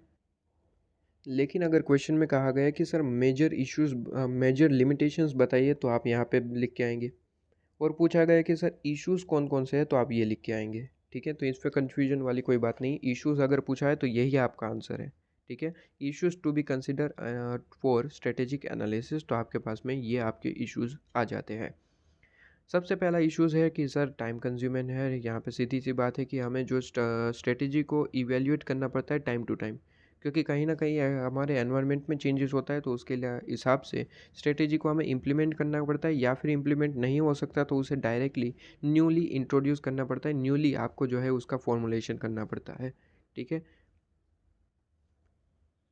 तो कहता है यहाँ पे कि every strategic decision must balance the factor that impact and constraint strategy, मतलब कि जो भी स्ट्रेटेजीज़ है, ठीक है, उससे रिलेटेड डिसीजंस जो हमें लेने होते हैं, डिसीजन कुछ इस तरीके से लेंगे कि जो हमारे फैक्टर्स, जो अफेक्टिंग फैक्टर्स है या फिर उनके आने वाले इम्पैक्ट्स है हमारी ऑर्गेनाइजेशन पे, वो बैलेंस रहे, मतलब कि कहीं ना कहीं हमारी ऑर्गेनाइजेशन डूबनी नहीं चाहिए, ठीक है? उससे रिलेटेड हमारी जो स्ट्रेटेजी है, स्ट्रेटेजिक डिसीजंस है, वो स्ट्रांग होने चाहिए। अभी अभी इसने कहा कि सर एक्यूरेट डिटेक्शन आपके पास में है तो आप सिचुएशन को हैंडल कर पाएंगे, ठीक है? तो कहीं ना कहीं आपकी स्ट्रेटेजी इस तरीके से होनी चाहिए जिससे आपके जो यहाँ पे इम्पैक्ट है, कॉन्स्टेंट है, ठीक है? कॉन्स्टेंट मतलब कि जो आपको अफेक्टेड होता है, ठीक है, आपकी एक तरीके से लिमिटेड कह सकते हैं, लिमिटेशन, ठीक है? तो वो सारी चीज़ें बैलेंस रहे, ठीक है? और कहता है कि अ की element of strategic analysis is probable outcome of everyday decision. और वर्ड इंपॉर्टेंट आप मार्क करेंगे एमसीक्यू पॉइंट ऑफ व्यू से, कहता है कि करंट जो स्ट्रेटेजी आपकी, जो अभी ऑर्गेनाइजेशन में जो करंट स्ट्रेटेजी चल रही होगी, करंट स्ट्रेटेजी कुछ भी नहीं है, करंट स्ट्रेटेजी एक रिजल्ट है। कहता है current strategy is the result of several little choice taken over a protected period of time. मतलब कि करंट स्ट्रेटेजी आपने चलाई है, ठीक है, क्या लाइफ टाइम चलेगी? Answer is no. इसमें आपको इम्प्लीमेंटेशन करता रहना पड़ेगा, स्ट्रेटेजी को एनालिसिस करते रहना पड़ेगा। एक स्ट्रेटेजी इंट्रोड्यूस करेंगे फिर लाइफ टाइम यही चलाएंगे तो ऑर्गेनाइजेशन तुरंत डूब जाएगी, ठीक है? तो यहाँ पे ये कहता है कि करंट स्ट्रेटेजी है, ठीक है, लेकिन यहाँ पे आपको ध्यान रखना पड़ेगा ये पर्टिकुलर पॉइंट ऑफ टाइम के लिए होता है, इससे रिलेटेड आपको यहाँ पे चेंजेस करने पड़ते हैं। और चेंजेस करने के लिए सर एक ही इम्पोर्टेंट पॉइंट, स्ट्रेटेजिक एनालिसिस, ठीक है? तो यहाँ पे चेंजेस करना एक तरीके का आप इशू कह सकते हैं कि भाई स्ट्रेटेजिक एनालिसिस आपको टाइम टू टाइम करना पड़ता है क्योंकि पर्टिकुलर टाइम पीरियड के लिए ही होता है। तो एक आप कह सकते हैं कि हमारा यहाँ पे क्या सकते हैं, इशू कह सकते हैं, इशू आप कह सकते हैं कि ये इशू है आपके पास में स्ट्रेटेजिक एनालिसिस का, कि हमें जो है टाइम पीरियड के हिसाब से जो है इसको इवैल्यूएट करना ही पड़ता है, ठीक है? तो यहाँ पे अगर आपको मैनेजमेंट को स्पीड अप करना है तो एनालिसिस आपको टाइम टू टाइम करना पड़ेगा ताकि हमारी ऑर्गेनाइजेशन ग्रो कर पाए, ठीक है?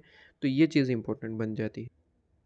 नॉर्मली क्या है कि मैनेजमेंट अपनी स्ट्रेटेजी को बार बार बदलना नहीं चाहता होता, ठीक है? और स्ट्रेटेजिक एनालिसिस कहता है कि आपको स्ट्रेटेजी को बार बार एनालिसिस करना पड़ेगा, ठीक है? तो ये कहीं ना कहीं एक इशू आ जाता है कि भाई मैनेजमेंट कहता है कि हमने इतनी मेहनत से एक स्ट्रेटेजी डिसाइड करी है, अब बार बार उसमें चेंजेस कहाँ से करेंगे, ठीक है? तो ये कहीं न कहीं एक इन्फ्लिक्ट आ जाता है, कहीं न कहीं ये इश्यू आ जाता है। तो सबसे पहला आपका ये पॉइंट निकल के आता है, strategy evolve over a period of time, ठीक है? इसमें आप अपनी लैंग्वेज में लिखिए, लेकिन जो मैंने हाइलाइट करवा रखा है वो एज़ इट इज़ याद करने की कोशिश करेंगे क्योंकि एमसीक्यू पॉइंट ऑफ व्यू से भी आपका काम हो जाएगा। और दूसरा यहाँ पे अगर आप ये सेंटेंस कुछ लिख के आएँगे और इसे अंडरलाइन करके आएँगे तो एग्जामिनर की सबसे पहली नज़र इस पे जाएँगी। ये पढ़ेगा, कहेगा कि हाँ जी, ये तो आंसर जो है वो आपका एक तरीके से करेक्ट ही है, तो मार्क्स ज़्यादा मिलने के चांसेस हो जाते हैं, ठीक है? इसके बाद यहाँ पे कहता है सेकंड आपका इशू बन जाता है balance of external and internal factors. अभी आपके पास में मैंने अभी अभी कहा कि sir external environment, external internal environment और एक्सटर्नल एनवायरनमेंट, ऐसे दो एनवायरनमेंट हो सकते हैं। इंटरनल का मैंने एग्जांपल दिया, एक्सटर्नल का एग्जांपल दिया, और मैंने कहा कि इन सभी को हमें अच्छे से कंसिडर करना पड़ता है। अगर कोई चेंजेस आता है तो उसे हमें बैलेंस वापस से करना पड़ता है। जैसे कि मैंने एग्जांपल दिया कि सर अगर गवर्नमेंट ने प्लास्टिक बैग का जो यहाँ पे प्रोडक्शन है, जो भी यूज़ है, उसे प्रोहिबिट कर दिया है, बैन कर दिया है, तो कहीं ना कहीं इससे रिलेटेड हमारी ऑर्गेनाइजेशन को अफेक्ट हुआ है, और इस चीज़ को अगर हमें बैलेंस करना है तो इससे रिलेटेड स्ट्रेटेजिक एनालिसिस करना पड़ेगा। और स्ट्रेटेजिक एनालिसिस हमें करना है, ये इम्पोर्टेंट बात है। तो कहीं न कहीं हमें इस चीज़ को बैलेंस करने में बहुत ज़्यादा दिक्कत आती है। ऐसा नहीं है कि यहाँ पे चलिए स्ट्रैटेजिक एनालिसिस हो गया, प्लास्टिक बैन हो चुका है, तो हम सिंपली कुछ ना कुछ करके 5-10 मिनट में अभी हम अपना कुछ एनालिसिस कर देंगे, ऐसा नहीं होता है। स्ट्रैटेजिक एनालिसिस भी थोड़ा-सा डिफ़िकल्ट रहता है। कहीं न कहीं हम कह सकते हैं कि अपना इंटरनल फैक्टर जो है और एक्सटर्नल फैक्टर है, उन्हें बैलेंस करने में बहुत ज़्यादा इश्यूज़ आते हैं, ठीक है? तो यही वो चीज़ कह रहा है कि भई बैलेंस करना इतना यहाँ पे आसान नहीं है, ठीक है? तो कहता है कि भाई स्ट्रैटेजिक एनालिसिस जो है वो तो कहता ही है कि हमारे पास में क्या होना चाहिए सर, बैलेंस होना चाहिए बिटवीन आपके पास में जो फैक्टर्स है, ठीक है, चैलेंजिंग फैक्टर्स जो है वो आपके पास में बैलेंस होने ज़रूरी है, मतलब कि एक्सटर्नल और इंटरनल फैक्टर के बीच में। क्योंकि यहाँ पे कहता है कि सर यहाँ पे एक परफेक्ट रिलेशन होना ज़रूरी है। वहीं पे अगर मैनेजमेंट की बात करें, ये तो स्ट्रैटेजिक एनालिसिस कहता है, वहीं पे मैनेजमेंट भी इस बात से सहमत है। मैनेजमेंट भी कहता है कि उसे भी कंसिडर करना ही है, क्योंकि ये चेंजेस कंसिडर करेगा तो वो कहीं न कहीं अपॉर्च्युनिटी वगैरह ले पाएगा, ठीक है? तो यहाँ पे मैनेजमेंट भी ये कहता है, कोई दिक्कत नहीं है। लेकिन दिक्कत वाली बात ये आती है जब कि हम इसे बैलेंस करने की कोशिश करते हैं, तो वहीं हमारे पास में यहाँ पे देखने को मिलता है कि मार्केट में हमारे ओपिनियन बहुत ज़्यादा होते हैं, कॉम्पिटिटर्स हमारे लार्ज कॉम्पिटिटर्स हो सकते हैं। तो कहीं न कहीं इस चीज़ को चेंजेस करने में भी काफ़ी सारी दिक्कतें आती है, ठीक है? तो यहाँ पे कहता है कि there exist constraints that limit the option such as presence of large opponent, ठीक है? तो यहाँ पे ये चीज़ भी आपके पास में दिक्कत दे सकती है। तो इन शॉर्ट अगर स्ट्रैटेजिक एनालिसिस की बात करें, इस पॉइंट में क्या-क्या पॉइंट है? 3 पॉइंट मेन है, 3 पॉइंट लिख के आएँगे काम हो जाएगा। सबसे पहला पॉइंट कहता है कि सर स्ट्रैटेजिक एनालिसिस ये कहता है कि बैलेंस होना चाहिए, ठीक है? एक्सटर्नल इंटरनल फैक्टर के बीच में, ये सबसे पहला पॉइंट हो गया। सेकंड पॉइंट कहता है कि मैनेजमेंट को भी कोई दिक्कत नहीं, मैनेजमेंट भी ये कहता है कि हम यहाँ पे कंसीडर करेंगे अपॉर्चुनिटी को, इन्फ्लुएंस को, ठीक है, कॉन्स्ट्रेंट को, जो मार्केट में हमारे ऑर्गेनाइजेशन को इफेक्ट कर रहे हैं, उसमें भी हम यहाँ पे कंसीडर करेंगे, कोई दिक्कत नहीं है, ठीक है। और इससे रिलेटेड ही हम स्ट्रेटेजिक डिसीजन लेंगे, लेकिन स्ट्रेटेजिक डिसीजन में एक दिक्कत आती है कि जब हम स्ट्रेटेजिक डिसीजन को लेते हैं तो उससे कुछ यहाँ पे ऐसे कोई फैक्टर होते हैं जो अफेक्ट करते हैं, ठीक है। कौन-कौन से फैक्टर है, तो सबसे मेन फैक्टर के बारे में लिखना है, तीसरा पॉइंट लिखेंगे कि सर यहाँ पे एग्जिस्ट रहता है, एग्जिस्ट कॉन्स्ट्रेंट, ठीक है, exist constraint that limit the option such as presence of large opponent, right. ये 3 पॉइंट आप लिख के आएँगे। इसके बाद यहाँ पे जो है इसके बाद तो यहाँ पे सिंपली आप रीड कर लेंगे, कोई दिक्कत वाली बात नहीं है। इसके बाद आप आ जाइए रिस्क पे, बाकी सारी चीज़ें आप रीड करिएंगे, एक सिंपल से आप रिवीजन जब करेंगे सिंपल सी बात समझ में आ जाएगी, लेकिन मेनली 3 पॉइंट है, अगर 3 पॉइंट आप एग्जाम में लिख के आते हैं, आप ख़त्म कहानी, ठीक है ना, हो गया। इसके बाद बाकी जो याद रहता है लिखिए, कोई दिक्कत नहीं है, नहीं लिखे तो भी कोई दिक्कत नहीं है, राइट। इसके बाद रिस्क पे आ जाइए। सर रिस्क तो सीधी सी बात है, इसमें मुझे कुछ यहाँ पे बताना पड़ेगा क्या? आंसर इज़ नो, इसमें कुछ यहाँ पे बताना नहीं पड़ेगा, फिर भी बताएंगे, कुछ तो चीज़ें बतानी पड़ेगी, ठीक है, आपके आंसर में कुछ तो मार्क करवाना पड़ेगा। तो क्या बताएँ सर? वही बताएँगे कि जो हमने आपको ऑलरेडी पढ़ा दिया है कि सर क्या है सर, एनवायरनमेंट क्या है सर, एनवायरनमेंट क्या है सर, कॉम्प्लेक्स। मार्क करिए जल्दी से। कोई चीज़ यहाँ पे ऐसी नहीं है कि जो नहीं पढ़ाई है, ठीक है? एनवायरनमेंट क्या है सर? कॉम्प्लेक्स। उसे मेंटेन करना बहुत ज़्यादा रिजिड हो जाएगा, मतलब कि बहुत ज़्यादा कॉम्प्लिकेटेड होगा, क्योंकि एनवायरनमेंट अगर कॉम्प्लेक्स है तो उसे बैलेंस करना, हमारे ऑर्गेनाइजेशन के साथ बैलेंस करना वो थोड़े से डिफ़िकल्ट हो जाता है, क्योंकि कभी हमें पता नहीं रहता कि एनवायरनमेंट में क्या चेंजेस आ जाएंगे, ठीक है। तो ये चीज़ आपके पास में दिक्कत दे सकती है।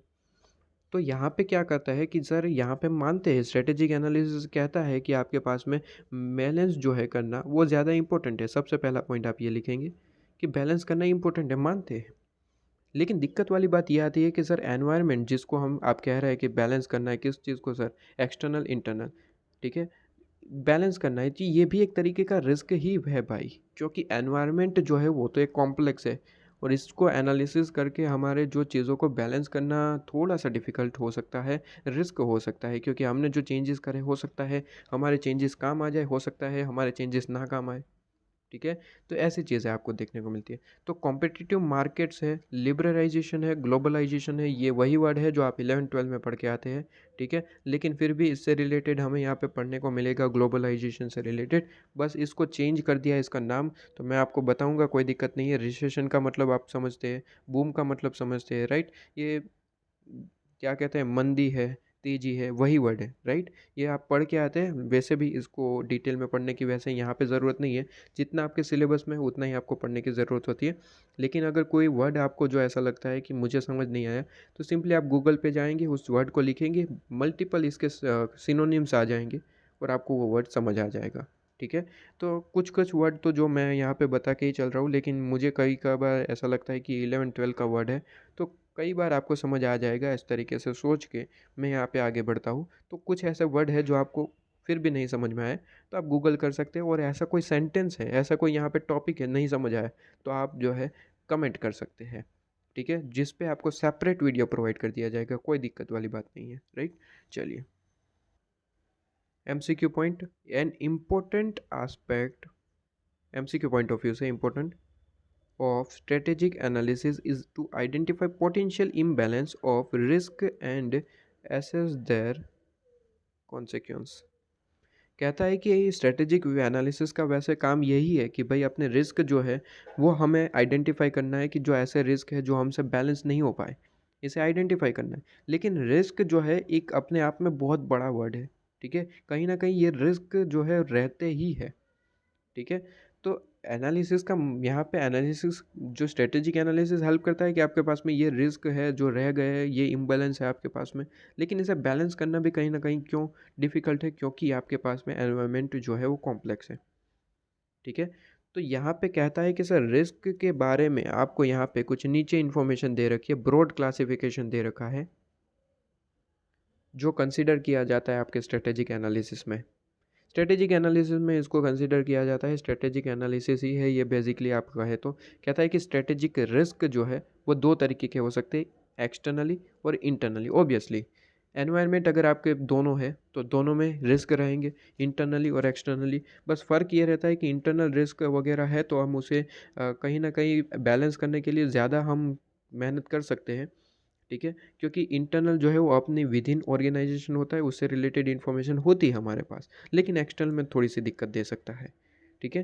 तो रिस्क को कहता है कि भाई टाइम बेस होता है रिस्क, ठीक है? अगर यहाँ पे क्लासिफिकेशन की बात करें तो कहता है कि टाइम बेस होता है, हो सकता है शॉर्ट टर्म हो सकता है लॉन्ग टर्म हो, मतलब कि शॉर्ट टाइम और लॉन्ग टाइम, ठीक है? तो अगर हम एक्सटर्नल की बात करें, ठीक है, एक्सटर्नल मतलब कि ब्रॉड कॉन्सेप्ट, राइट? इंटरनल मतलब कि छोटा कॉन्सेप्ट। याद करने के लिए मैं बता रहा हूँ कि इस तरीके से हम याद करते हैं।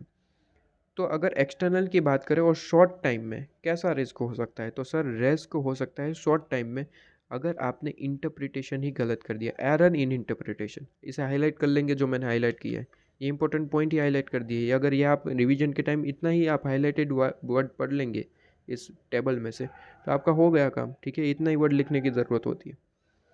तो एग्ज़ाम में क्या सर इसी तरीके का प्रेजेंटेशन देंगे, मतलब कि ये ड्रॉ करके आएंगे? आंसर इज यस, ये ड्रॉ करके आएंगे, ठीक है? और इससे रिलेटेड सेंटेंस भी नीचे लिख के आएंगे कि भाई एक्सटर्नल है तो एक्सटर्नल में क्या शॉर्ट टर्म में आपके पास में एरर ऑफ इंटरप्रिटेशन हो सकता है, ये सब पूरा सेंटेंस लिख के आइए। इसके मार्क्स है, ठीक है? इसके पूरे मार्क्स मिल जाएंगे आप अगर आपने ऐसा प्रेजेंटेशन करके आए, पूरे नंबर मिल जाएंगे। और ध्यान रहे सर, यहाँ पे जैसे कि मैंने कहा सर, लिखा तो मैंने पूरे का पूरा पैराग्राफ है, ठीक है? लेकिन आपको इसमें से 2 पॉइंट 3 पॉइंट याद है, मोर देन सफिशेंट। जैसे कि अगर यहाँ पे पहला टॉपिक क्या है sir, strategic evolve over the period of time, इसमें आपको 2 ही पॉइंट याद है, 2 पॉइंट लिखिए, ठीक है? कोई दिक्कत नहीं। और पॉइंट वाइज लिखिए, पैराग्राफ वाइज नहीं, पॉइंट वाइज लिखिए, बहुत दिक्कत है। तो यहाँ पे मैं कह रहा हूँ कि सर एरर इन इंटरप्रिटेशन ये शॉर्ट टाइम में हो सकता है, मतलब कि हमें यहाँ पे सिंपली इंटरप्रेटेड करना होता है एनवायरनमेंट को। अगर उसमें कोई एरर कर दी तो ये आपका रिस्क बन जाता है। वहीं पे अगर एक्सटर्नल को लॉन्ग टर्म के हिसाब से देखा जाए तो सर एक्सटर्नल एनवायरनमेंट जो है वो चेंजेस होता है, ठीक है? अगर उस चेंजेस में आपने कोई दिक्कत कर दी तो ये आपके पास में एक पूरे का पूरा रिस्क बन के आ जाएगा, ठीक है? और एज अ लॉन्ग टर्म हो सकता है, क्योंकि ऑर्गेनाइजेशन को बहुत बड़ी तरीके से अफेक्ट होगा, लॉन्ग टाइम तरीके से आपके पास में एक रिस्क बन जाएगा, ठीक है। तो एरर ऑफ इंटरप्रिटेशन है, तो वो तो आप जो है शॉर्ट टाइम में ही इसे सही कर सकते हैं, मतलब कि शॉर्ट टर्म रिस्क कह सकते हैं, शॉर्ट टाइम रिस्क कह सकते हैं, क्योंकि अगर एरर हुआ है तो आप कहीं ना कहीं नुकसान तो होगा ही होगा, लेकिन उसे सही भी कर सकते हैं। लेकिन अगर आपने एनवायरनमेंट चेंजेस को जो है सही से लीड नहीं कर पाए, आप सही से इसे कंपेयर नहीं कर पाए, तो ये दिक्कत क्रिएट कर सकता है लॉन्ग टाइम के लिए। वहीं पे अगर इंटरनल की बात करें तो इंटरनल मतलब कि विद इन ऑर्गेनाइजेशन से रिलेटेड बात कहता है कि unable to cope up with strategic demand.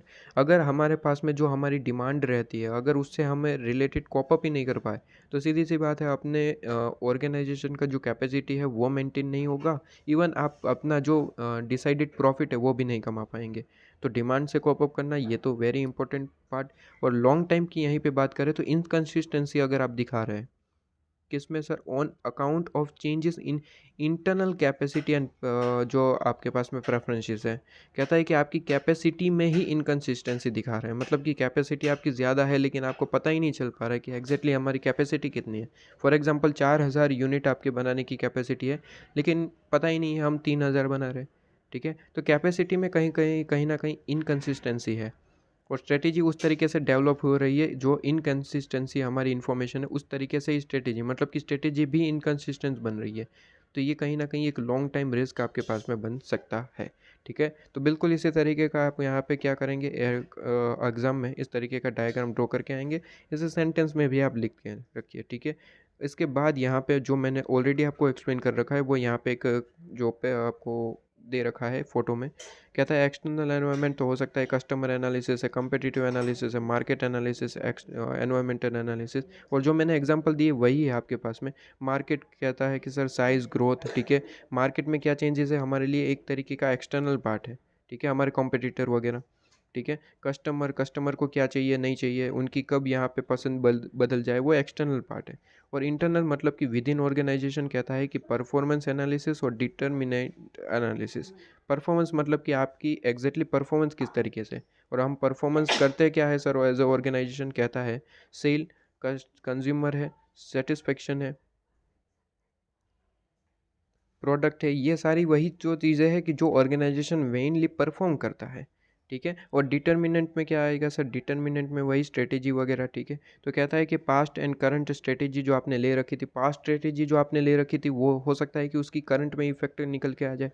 ठीक है, करंट स्ट्रेटेजी उसको भी आपको एनालिसिस करना पड़ता है। स्ट्रेटेजिक प्रॉब्लम जो आपके पास में ऑर्गेनाइजेशन में आ रहा है उसे क्रैप करिए और यहाँ पे उससे रिलेटेड चेंजेस करिए। तो ये सारी चीज़ें आपको यहाँ पे ध्यान में रखनी है। तो दो दो एग्जाम्पल आप याद रखिए, मोर देन सफिशिएंट। लेकिन रीड तो सारे ही एक बार करिए, याद रखने के लिए दो रखिए, क्योंकि हो सकता है कि एग्जाम्पल में आपको जो है एमसीक्यू में पूछ लिया जाए कि बताइए इनमें से एक्सटर्नल एनवायरनमेंट कौन कौन सा है, और इसमें से आपको चीज़ें जो है दो तीन आपको सही आपको दे दिया जाए, और कहता है कि इसमें से गलत निकालिए। ठीक है, तो आपको पता होना चाहिए कि एक्सटर्नल में क्या क्या चीज़ें आती है। तो अगर दो तीन बार अच्छे से रीड करा है तो आपके पास में हो जाएगा। और याद करने में दो दो पॉइंट याद रखिए। ठीक है, अच्छा, इसके बाद मैं यहाँ पे जो बता चुका हूँ स्वॉट एनालिसिस। ठीक है, ठीक है, इससे रिलेटेड कहता है कि सर एक्सटर्नल एनवायरनमेंट, यहाँ पे चलिए बात निकली है तो यहाँ पे मैं बता ही दूँ कि उसमें वर्ड क्या था सर, SWOT। ठीक है, स्वॉट एनालिसिस। तो एस से मेरा मतलब था स्ट्रेंथ। ठीक है, W से मेरा मतलब था वीकनेस, SWOO से मेरा मतलब था अपॉर्चुनिटी, और T से मेरा मतलब था थ्रेट। उसमें जो पहले दो वर्ड थे स्ट्रेंथ एंड वीकनेस, वो आपके इंटरनल से रिलेट करते हैं, इंटरनल एनवायरनमेंट। और बाकी के दो वर्ड है वो एक्सटर्नल एनवायरनमेंट से रिलेट करते हैं। ये आपका स्वॉट एनालिसिस का पूरा टॉपिक है, लेकिन वो हम पढ़ेंगे जब स्वॉट एनालिसिस पढ़ेंगे। फिलहाल के लिए वो बता रहा हूँ ताकि हम यहाँ पे देखें। तो यहाँ पे स्ट्रेंथ एंड वीकनेस इंटरनल में दिख रहा है, तो ये वही वर्ड है। ठीक है, स्वॉट एनालिसिस आप पढ़ लेंगे तो वापस से ये अगर देखेंगे तो आपको समझ आ जाएगा, कोई दिक्कत नहीं। फिलहाल के लिए से जो चीज़ ऐसी होती है कि जो दूसरे टॉपिक से रिलेट करती है, यहाँ पे हमें लिख लेना होता है कि ये स्वॉट एनालिसिस से रिलेटेड है, और मार्क करेंगे। ठीक है, और यहाँ पे लिखेंगे, देखिए एक्सटर्नल है तो सीधी सी बात है बाकी के दो वर्ड अपॉर्चुनिटी एंड थ्रेट। ठीक है, ये वर्ड लिख के आएंगे, काम हो जाएगा। ठीक है, अच्छा, इससे रिलेटेड और कोई यहाँ पे जो इम्पोर्टेंट पॉइंट, सिंपली ये प्रोसेस तो आप खुद से रीड कर लेंगे कि भाई आइडेंटिफाई करिए, फिर सिलेक्ट करिए कौन सी स्ट्रेटेजी हमें अप्लाई करनी है, उसमें रिलेटेड इम्प्लीमेंटेशन करना पड़ेगा। और इम्प्लीमेंटेशन के बाद हम उसे क्या करेंगे सर, एनालिसिस करेंगे, उसके रिव्यू लेंगे। तो ये पॉइंट होते हैं, और ये आप जो है सिंपली रीड करेंगे, तो ये चीज़ तो आपके पास में कंप्लीट हो जाती है। इसके बाद यहाँ पे आ जाता है new topic 2.3 strategic strategy and business environment. ये आपके पास में आई थिंक नए यहाँ पे ऐड करा गया है इस बार से, ठीक है। तो इस बार से यहाँ पे न्यू आपका एडेड है न्यूली, और हाँ ये न्यूली एडेड आपके पास में है। ये पूरे का पूरा टॉपिक जो मैं आपको इंट्रोडक्शन में कहा था, सेम चीज़ें यहाँ पे देखने को मिलेगी। यहाँ पे मुझे ज़्यादा रीड नहीं करना पड़ेगा, आपको ज़्यादा रीड करना पड़ेगा, क्योंकि चीज़ें सिंपल है, लेकिन आपको सिंपली एक एक बार तो रीड करना ही चाहिए, राइट। रिवीजन के टाइम, इवन आपके जो वीकली रिवीजन होता है वहाँ पे रीड करना चाहिए। तो देखिए अभी मैं दिखाता हूँ कि क्या क्या चीज़ें मैं आपको ऑलरेडी पढ़ा चुका हूँ। यहाँ पे देखेंगे कि सर एनवायरनमेंट, बिजनेस एनवायरनमेंट कह सकते हैं, कहता है हाईली कॉम्प्लेक्स है, हाईली डायनामिक कह सकते हैं। वर्ड को यहाँ पे हाईलाइट कर लेंगे कि हाईली डायनामिक हो सकता है, क्वेश्चन आपको पूछा जाए एमसीक्यू के हिसाब से, ठीक है। तो हाईली डायनामिक है, कहता है strategy provide an interface between organisation ability and opportunity and challenges it must deal with in the आपके पास में लार्ज एनवायरनमेंट, ठीक है। सीधी सी बात है कि हमारे पास में अगर स्ट्रेटजीज क्या है सर, स्ट्रेटजीज प्रोवाइड करते हैं जो स्ट्रेटजी बनाने वाले होते हैं, ठीक है। तो वो प्रोवाइड क्या करते हैं सर, वही चीज़ हमारी यही चीज़ को एनालिसिस करते हैं और यहाँ पे बैलेंस करने की कोशिश करते हैं बेसिकली। बिजनेस एनवायरनमेंट का मतलब क्या सर, वही एक्सटर्नल और इंटरनल एनवायरनमेंट, ठीक है। बिजनेस एनवायरनमेंट का मतलब क्या है सर, एक्सटर्नल और इंटरनल, ठीक है। एक्सटर्नल फैक्टर जो कहता है इन्फ्लुएंस और आपके सिचुएशन डेट सम में affect business decision plan and operations organisation success, ठीक है। और यहाँ पे वहीं पे अगर इंटरनल की बात करें तो यहाँ पे प्लान्स एंड ऑपरेशंस। देखिए यहाँ पे सिंपली कहता है कि बिजनेस एनवायरनमेंट का मतलब क्या है, तो business environment refers to all external factor, जितने भी एक्सटर्नल फैक्टर हैं जो कि इन्फ्लुएंस करते हैं डेट सम वे अफेक्ट बिजनेस डिसीजन, जो हमारे डिसीजन है इंटरनली डिसीजन जो हम लेते हैं, प्लान करते हैं, ऑपरेशंस है, उसको इफेक्ट करता है, वही है क्या है सर, बिजनेस एनवायरनमेंट, ठीक है। इसके बाद कहता है organisation structure is determined by its business environment. Obviously business environment को अगर सही से आप क्रैप कर पा रहे हैं, सही से आप एनालिसिस कर पा रहे हैं, तो आपका ऑर्गेनाइजेशन का सक्सेस जो है वो निश्चित है, मतलब कि फिक्स है कि आपका सक्सेस होगा ही होगा, ठीक है। इवन मोर कहता है and even more for from its relationship with it, ठीक है। तो सीधी सी बात है, अगर आप यहाँ पे सही से डिटरमाइन कर पाते हैं बिजनेस एनवायरनमेंट को, तो आपका जो है यहाँ पे ऑर्गेनाइजेशन का सक्सेस जो है वो फिक्स है, ठीक है। इसके बाद यहाँ पे कहता है कि अगर बिज़नेस को चलाना है तो ऑब्वियसली हमारे कंटिन्यूसली क्या करना पड़ेगा सर, एनवायरनमेंट के साथ रिलेट करना पड़ेगा, कोरिलेट होना ज़रूरी है। तो कहीं ना कहीं ये भी एमसीक्यू में पूछ सकता है कि जो क्लोज एंड कंटिन्यूस इंटरेक्शन रहता है किसके बीच में सर, बिजनेस और आपके पास में एनवायरनमेंट के बीच में, राइट। ये चीज़ इंपॉर्टेंट बन जाती है। और यहीं पे अगर कहे कि बिज़नेस को यहाँ पे क्या क्या हेल्प मिलते हैं, तो बिज़नेस को यहाँ क्या हेल्प मिलते हैं उससे रिलेटेड यहाँ पे पॉइंट गिवन है। तो यहाँ पे अगर हम देखें तो डिफरेंट डिफरेंट आपके पास में 5 पॉइंट गिवन है। ये 5 पॉइंट क्या कहते हैं, 5 पॉइंट ये कहते हैं कि ये जो इंटरेक्शन करना है बिजनेस और एनवायरनमेंट, अगर इंटरेक्शन हो जाए, मतलब कि दोनों साथ में हम यहाँ पे कोरिलेट कर पाए, बैलेंस कर पाए, तो क्या क्या यहाँ पे हेल्प मिलेगी इससे। इससे हमें 5 तरीके की हेल्प मिलेगी। सबसे पहले तो हमारे अपॉर्चुनिटी और थ्रेट को हम डिटरमाइन कर पाएंगे। ओबियसली अगर एनवायरनमेंट को हम यहाँ पे डिटरमाइन कर पा रहे हैं तो हमें ये भी पता चलेगा कि कौन सी हमारे लिए अपॉर्चुनिटी, कौन सी हमारे लिए थ्रेट्स हैं, ठीक है। और अगर हमें पता चल जाता है पहले से, तो उससे रिलेटेड करेक्टिव एक्शन लेंगे और हमारा जो बिज़नेस का सक्सेस है वो जो है फिक्स हो जाएगा, ठीक है। इसी के साथ हमारा जो है ऑब्वियसली अगर आप ग्रोथ और अपने जो अपॉर्चुनिटी और थ्रेट को अगर डिटरमाइन कर पाएंगे, तो सीधी सी बात है कि आपका ग्रोथ का डायरेक्शन क्या हो जाएगा, निश्चित हो जाएगा, फिक्स हो जाएगा कि आप अपना ग्रोथ कर पाएंगे, ठीक है। कंटिन्यूस लर्निंग, आप यहाँ पे क्या करेंगे सर, कंटिन्यूस लर्निंग ऑब्वियसली करना पड़ता है कि कंटिन्यूस प्रोसेस है, ठीक है। तो manager are motivated to continuously update their knowledge, knowledge को ऑब्वियसली अपडेट करना पड़ेगा क्योंकि एनवायरनमेंट भी क्या है सर, कॉम्प्लेक्स है, ठीक है। तो बढ़ते समय के साथ वो भी चेंज होते रहता है। तो हमारे पास में जो मैनेजर है, जो मैनेजमेंट है, ठीक है, मैनेजमेंट लेवल पे जो मैनेजर्स होते हैं, उनसे भी एक्सपेक्ट किया जाता है कि वो अपने नॉलेज को कंटिन्यूसली जो है कंटिन्यूसली जो है यहाँ पे क्या करे सर, इंक्रीज़ करे, अपडेट करे, ठीक है। तो कंटिन्यूस लर्निंग भी इंपॉर्टेंट है। ये कब ये आपके पास में हेल्पफुल रहेगा अगर यहाँ पे दोनों के बीच में, बिजनेस एंड एनवायरनमेंट के बीच में, अगर आपके पास में बैलेंस बचता है, ठीक है, आप बैलेंस करने की कोशिश करते हैं, तो ये चीज़ आप जो है यहाँ पे डेफिनेटली फाइंड आउट कर पाएंगे। इसके बाद इमेज बिल्डिंग, ऑब्वियसली अगर आप ग्रो कर रहे हैं, ठीक है, ऑर्गेनाइजेशन अगर ग्रो कर रही है ऑब्वियसली उसकी गुडविल बढ़ेगी, ठीक है, उसकी गुडविल बढ़ेगी तो सीधी सी बात है क्या है सर, इसी का मतलब ये अगर लैंग्वेज चेंज है, कहता है कि इमेज बिल्डिंग बन जाएगी, ठीक है। और कहता है कि मीटिंग कंपटीशन, कहता है कि आपके पास में it help the business to analysis the competitors strength and formulate their own strategy accordingly. तो यहाँ पे सीधी सी बात है, अगर आप बैलेंस कर पा रहे हो एनवायरनमेंट और बिजनेस को, तो सीधी सी बात है इसका मतलब ही क्या हुआ, इसका मतलब ही हुआ कि अपने जो कंपटीटर की स्ट्रेटेजीज है, ठीक है, आप उसे यहाँ पे जो है पता कर पा रहे हैं, डिटरमाइन कर पा रहे हैं, और उससे रिलेटेड अपने में करेक्टिव एक्शन ले पाएंगे, और करेक्टिव एक्शन ले पाएंगे तो अल्टीमेटली क्या होगा सर, सक्सेस ऑफ ऑर्गेनाइजेशन, ठीक है। तो यहाँ पे अगर यहाँ पे दोनों के बीच में बैलेंस हो सकता है, इंटरेक्शन हो सकता है, तो आपके 5 तरीके की हेल्प आपको मिल जाएगी। कौन सी है सर? पहली कहता है कि हमारे अपॉर्चुनिटीज़ जो हमारे है, थ्रेट्स है, उसको हम डिटरमाइन कर पाएंगे, और ऑब्वियसली अपॉर्चुनिटी और थ्रेट्स को डिटरमाइन कर पाएंगे तो करेक्टिव एक्शन लेके हम क्या कर पाएंगे, अपना ऑर्गेनाइजेशन का ग्रोथ कर पाएंगे। ग्रोथ होगा तो सीधी सी बात है अपनी इमेज बिल्डिंग हो जाएगी। तो थर्ड पॉइंट ये आपने देखिए, याद करने का तरीका बता रहा हूँ कि सबसे पहले अगर इंटरेक्शन हो चुका है तो अपॉर्चुनिटी और थ्रेट हम डिटरमाइन कर पाएंगे। डिटरमाइन होगा तो हो क्या क्या हमारे पास में हो जाएगा सर, ग्रोथ हो जाएगा। ग्रोथ होगा तो क्या होगा सर, इमेज बिल्डिंग हो जाएगी। इमेज बिल्डिंग होगी तो सीधी सी बात है हम यहाँ पे बड़े लेवल पे काम करने लगेंगे, और बड़े लेवल पर मतलब कि अपना जो यहाँ पे कंपटीशन है उसे मीट कर पाएंगे, क्योंकि कंपटीटर की स्ट्रेटेजी को हम यहाँ पे जान पाएंगे, ठीक है। और यही चीज़ को अगर हमें आगे बढ़ाना है तो कंटिन्यूस लर्निंग भी करनी पड़ेगी।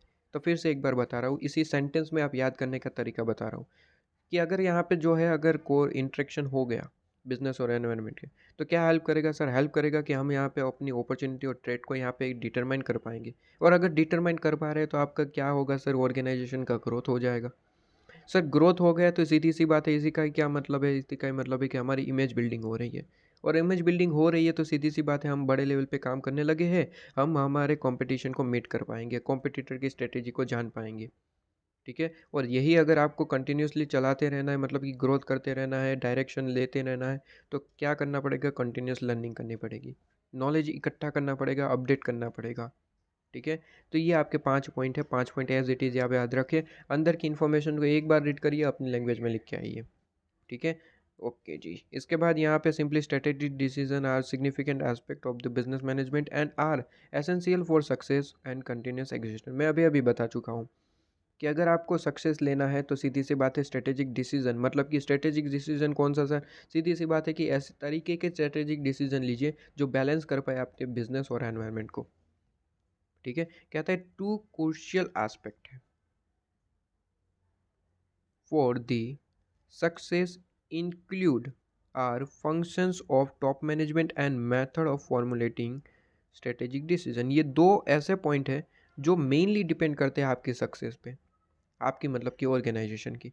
सबसे पहला, टॉप मैनेजमेंट एकदम परफेक्ट होना चाहिए, मतलब कि वो जो फॉर्मुलेशन कर रहा है, फंक्शंस कर रहा है, ठीक है, वो एकदम सोच समझ के होना चाहिए, मतलब कि नॉलेजेबल होने चाहिए मैनेजमेंट, ठीक है। और दूसरा पॉइंट ये कहता है कि आपने जो स्ट्रेटेजी डिसीजन ले रहे हैं, ठीक है, फॉर्मुलेशन कर रहे हैं, वो मेथड एकदम प्रॉपर होनी चाहिए। अगर ये दो चीज़ सही है तो सक्सेस होने के चांसेस सबसे ज़्यादा बढ़ जाते हैं आपके पास में, ठीक है। ये चीज़ आपके पास में। इसके बाद क्या कहता है, इसके बाद तो वही है कि अपना एनवायरनमेंट जो है वो डायनामिक है, कॉम्प्लेक्स है, ठीक है, ये एक बार आप रीड कर लेंगे। इसके नीचे आपको नोट्स का एक पेज दे दिया गया है, अगर आप, चलिए मैं यहाँ पे एक काम करता हूँ, 2 पेज कर देता हूँ, ठीक है। हो सकता है कि आप थोड़ा अलग अलग लिख ना पाए, तो 2 पेज मैं यहीं पे ऐड कर देता हूँ। इससे रिलेटेड जितने भी आपको यहाँ पे लगते हैं पॉइंट्स, वो यहाँ पे आप लिख दीजिए। मैं यहाँ पे इसी से रिलेटेड एक और पेज ऐड कर देता हूँ। लीजिए मैंने यहाँ पे दूसरा भी पेज यहाँ पे ऐड कर दिया है। तो आप यहाँ पे 2 पेज मैंने डाल दिया। आप यहाँ पे इससे रिलेटेड जितने भी नोट्स लगते हैं या फिर इससे शॉर्ट कोई डायग्राम आप जो है याद कर पाते हैं, ऐसा कुछ बना पा रहे हैं, तो उसे भी आप यहाँ पे नोट डाउन करने की कोशिश करिए, ठीक है। तो इस लेक्चर में यहाँ तक रखते हैं। इसके बाद हम 2.3.1 से स्टार्ट करेंगे, जो कि आपका 11-12 का टॉपिक है। यहाँ पे मुझे ज़्यादा कुछ बताना नहीं पड़ेगा, आपको सिंपली इसमें से रीड ही करना होगा, क्योंकि ये है माइक्रो और मैक्रो एनवायरनमेंट, सिंपल है चीज़ें। लेकिन फिर भी मैं आपको ऊपर ऊपर से इन्फॉर्मेशन दूंगा, कुछ इंपॉर्टेंट पॉइंट्स करवाऊंगा, ठीक है। बाकी फिर आप यहाँ पे रीड करेंगे। ठीक है, बहुत ज़्यादा सिंपल। वही आपको कॉपी पेस्ट, अगर आप इसे देखेंगे ऊपर ऊपर से तो वही आपको याद आ जाएगा सर। एक 11th-12th में जो ये पॉइंट्स पढ़ते थे वही पॉइंट्स यहाँ पे आपको देखने को मिल रहे हैं, सोशियो एनवायरनमेंट कल्चर वगैरह। ठीक है, तो ये वही चीज़ है। ओके, इसके बाद यहाँ पे पेस्टल, ये इंपॉर्टेंट पॉइंट है। इस बार मुझे लगता है कि ये एग्ज़ाम में, इस बार के एग्ज़ाम में बहुत ज़्यादा इंपॉर्टेंट बन सकता है पेस्टल एनालिसिस। ठीक है, तो ये पेस्टल को हम अच्छे से समझेंगे। इसके बाद यहाँ पे चलिए कोई दिक्कत नहीं है। और यहाँ पे मेरे नोट्स भी थोड़े बहुत बाकी है ऐड करने। ठीक है, तो वो नोट्स भी मैं यहाँ पे इम्प्लीमेंट कर दूंगा और उसके बाद पीडीएफ भी प्रोवाइड कर दी जाएगी आपको। चैप्टर नंबर 2 यहाँ पे इतना पार्ट हमने कंप्लीट किया है। इससे रिलेटेड नोट्स तैयार करिए, नोट डाउन करिए, सिंपल नोट्स प्रिपेयर करिए। ठीक है, और मिलते हैं नेक्स्ट वीडियो में। लेकिन नेक्स्ट वीडियो किस पे डिपेंड होगा सर? आपकी लाइक्स, आपके सब्सक्राइब्स, आपके यहाँ पे कमेंट्स पे डिपेंड होगा। जैसे कि मैंने कहा कि ये वीडियो कब मिला है आपको, जब प्रीवियस आपके वीडियो लेक्चर जो है वो आपने हिट करवाया, मतलब कि आपने लाइक प्रेस करा होगा, कमेंट मिला होगा, तभी हम यहाँ पे ये वीडियो रिकॉर्ड कर रहे हैं। तो नेक्स्ट वीडियो भी किस पे डिपेंड रहेगा? इस वीडियो पे कि इस वीडियो में आपने लाइक किया कि नहीं, आपने कमेंट किया कि नहीं, आपने सब्सक्राइब किया कि नहीं। ठीक है, नहीं किया है तो कर दीजिएगा। ठीक है, चलिए।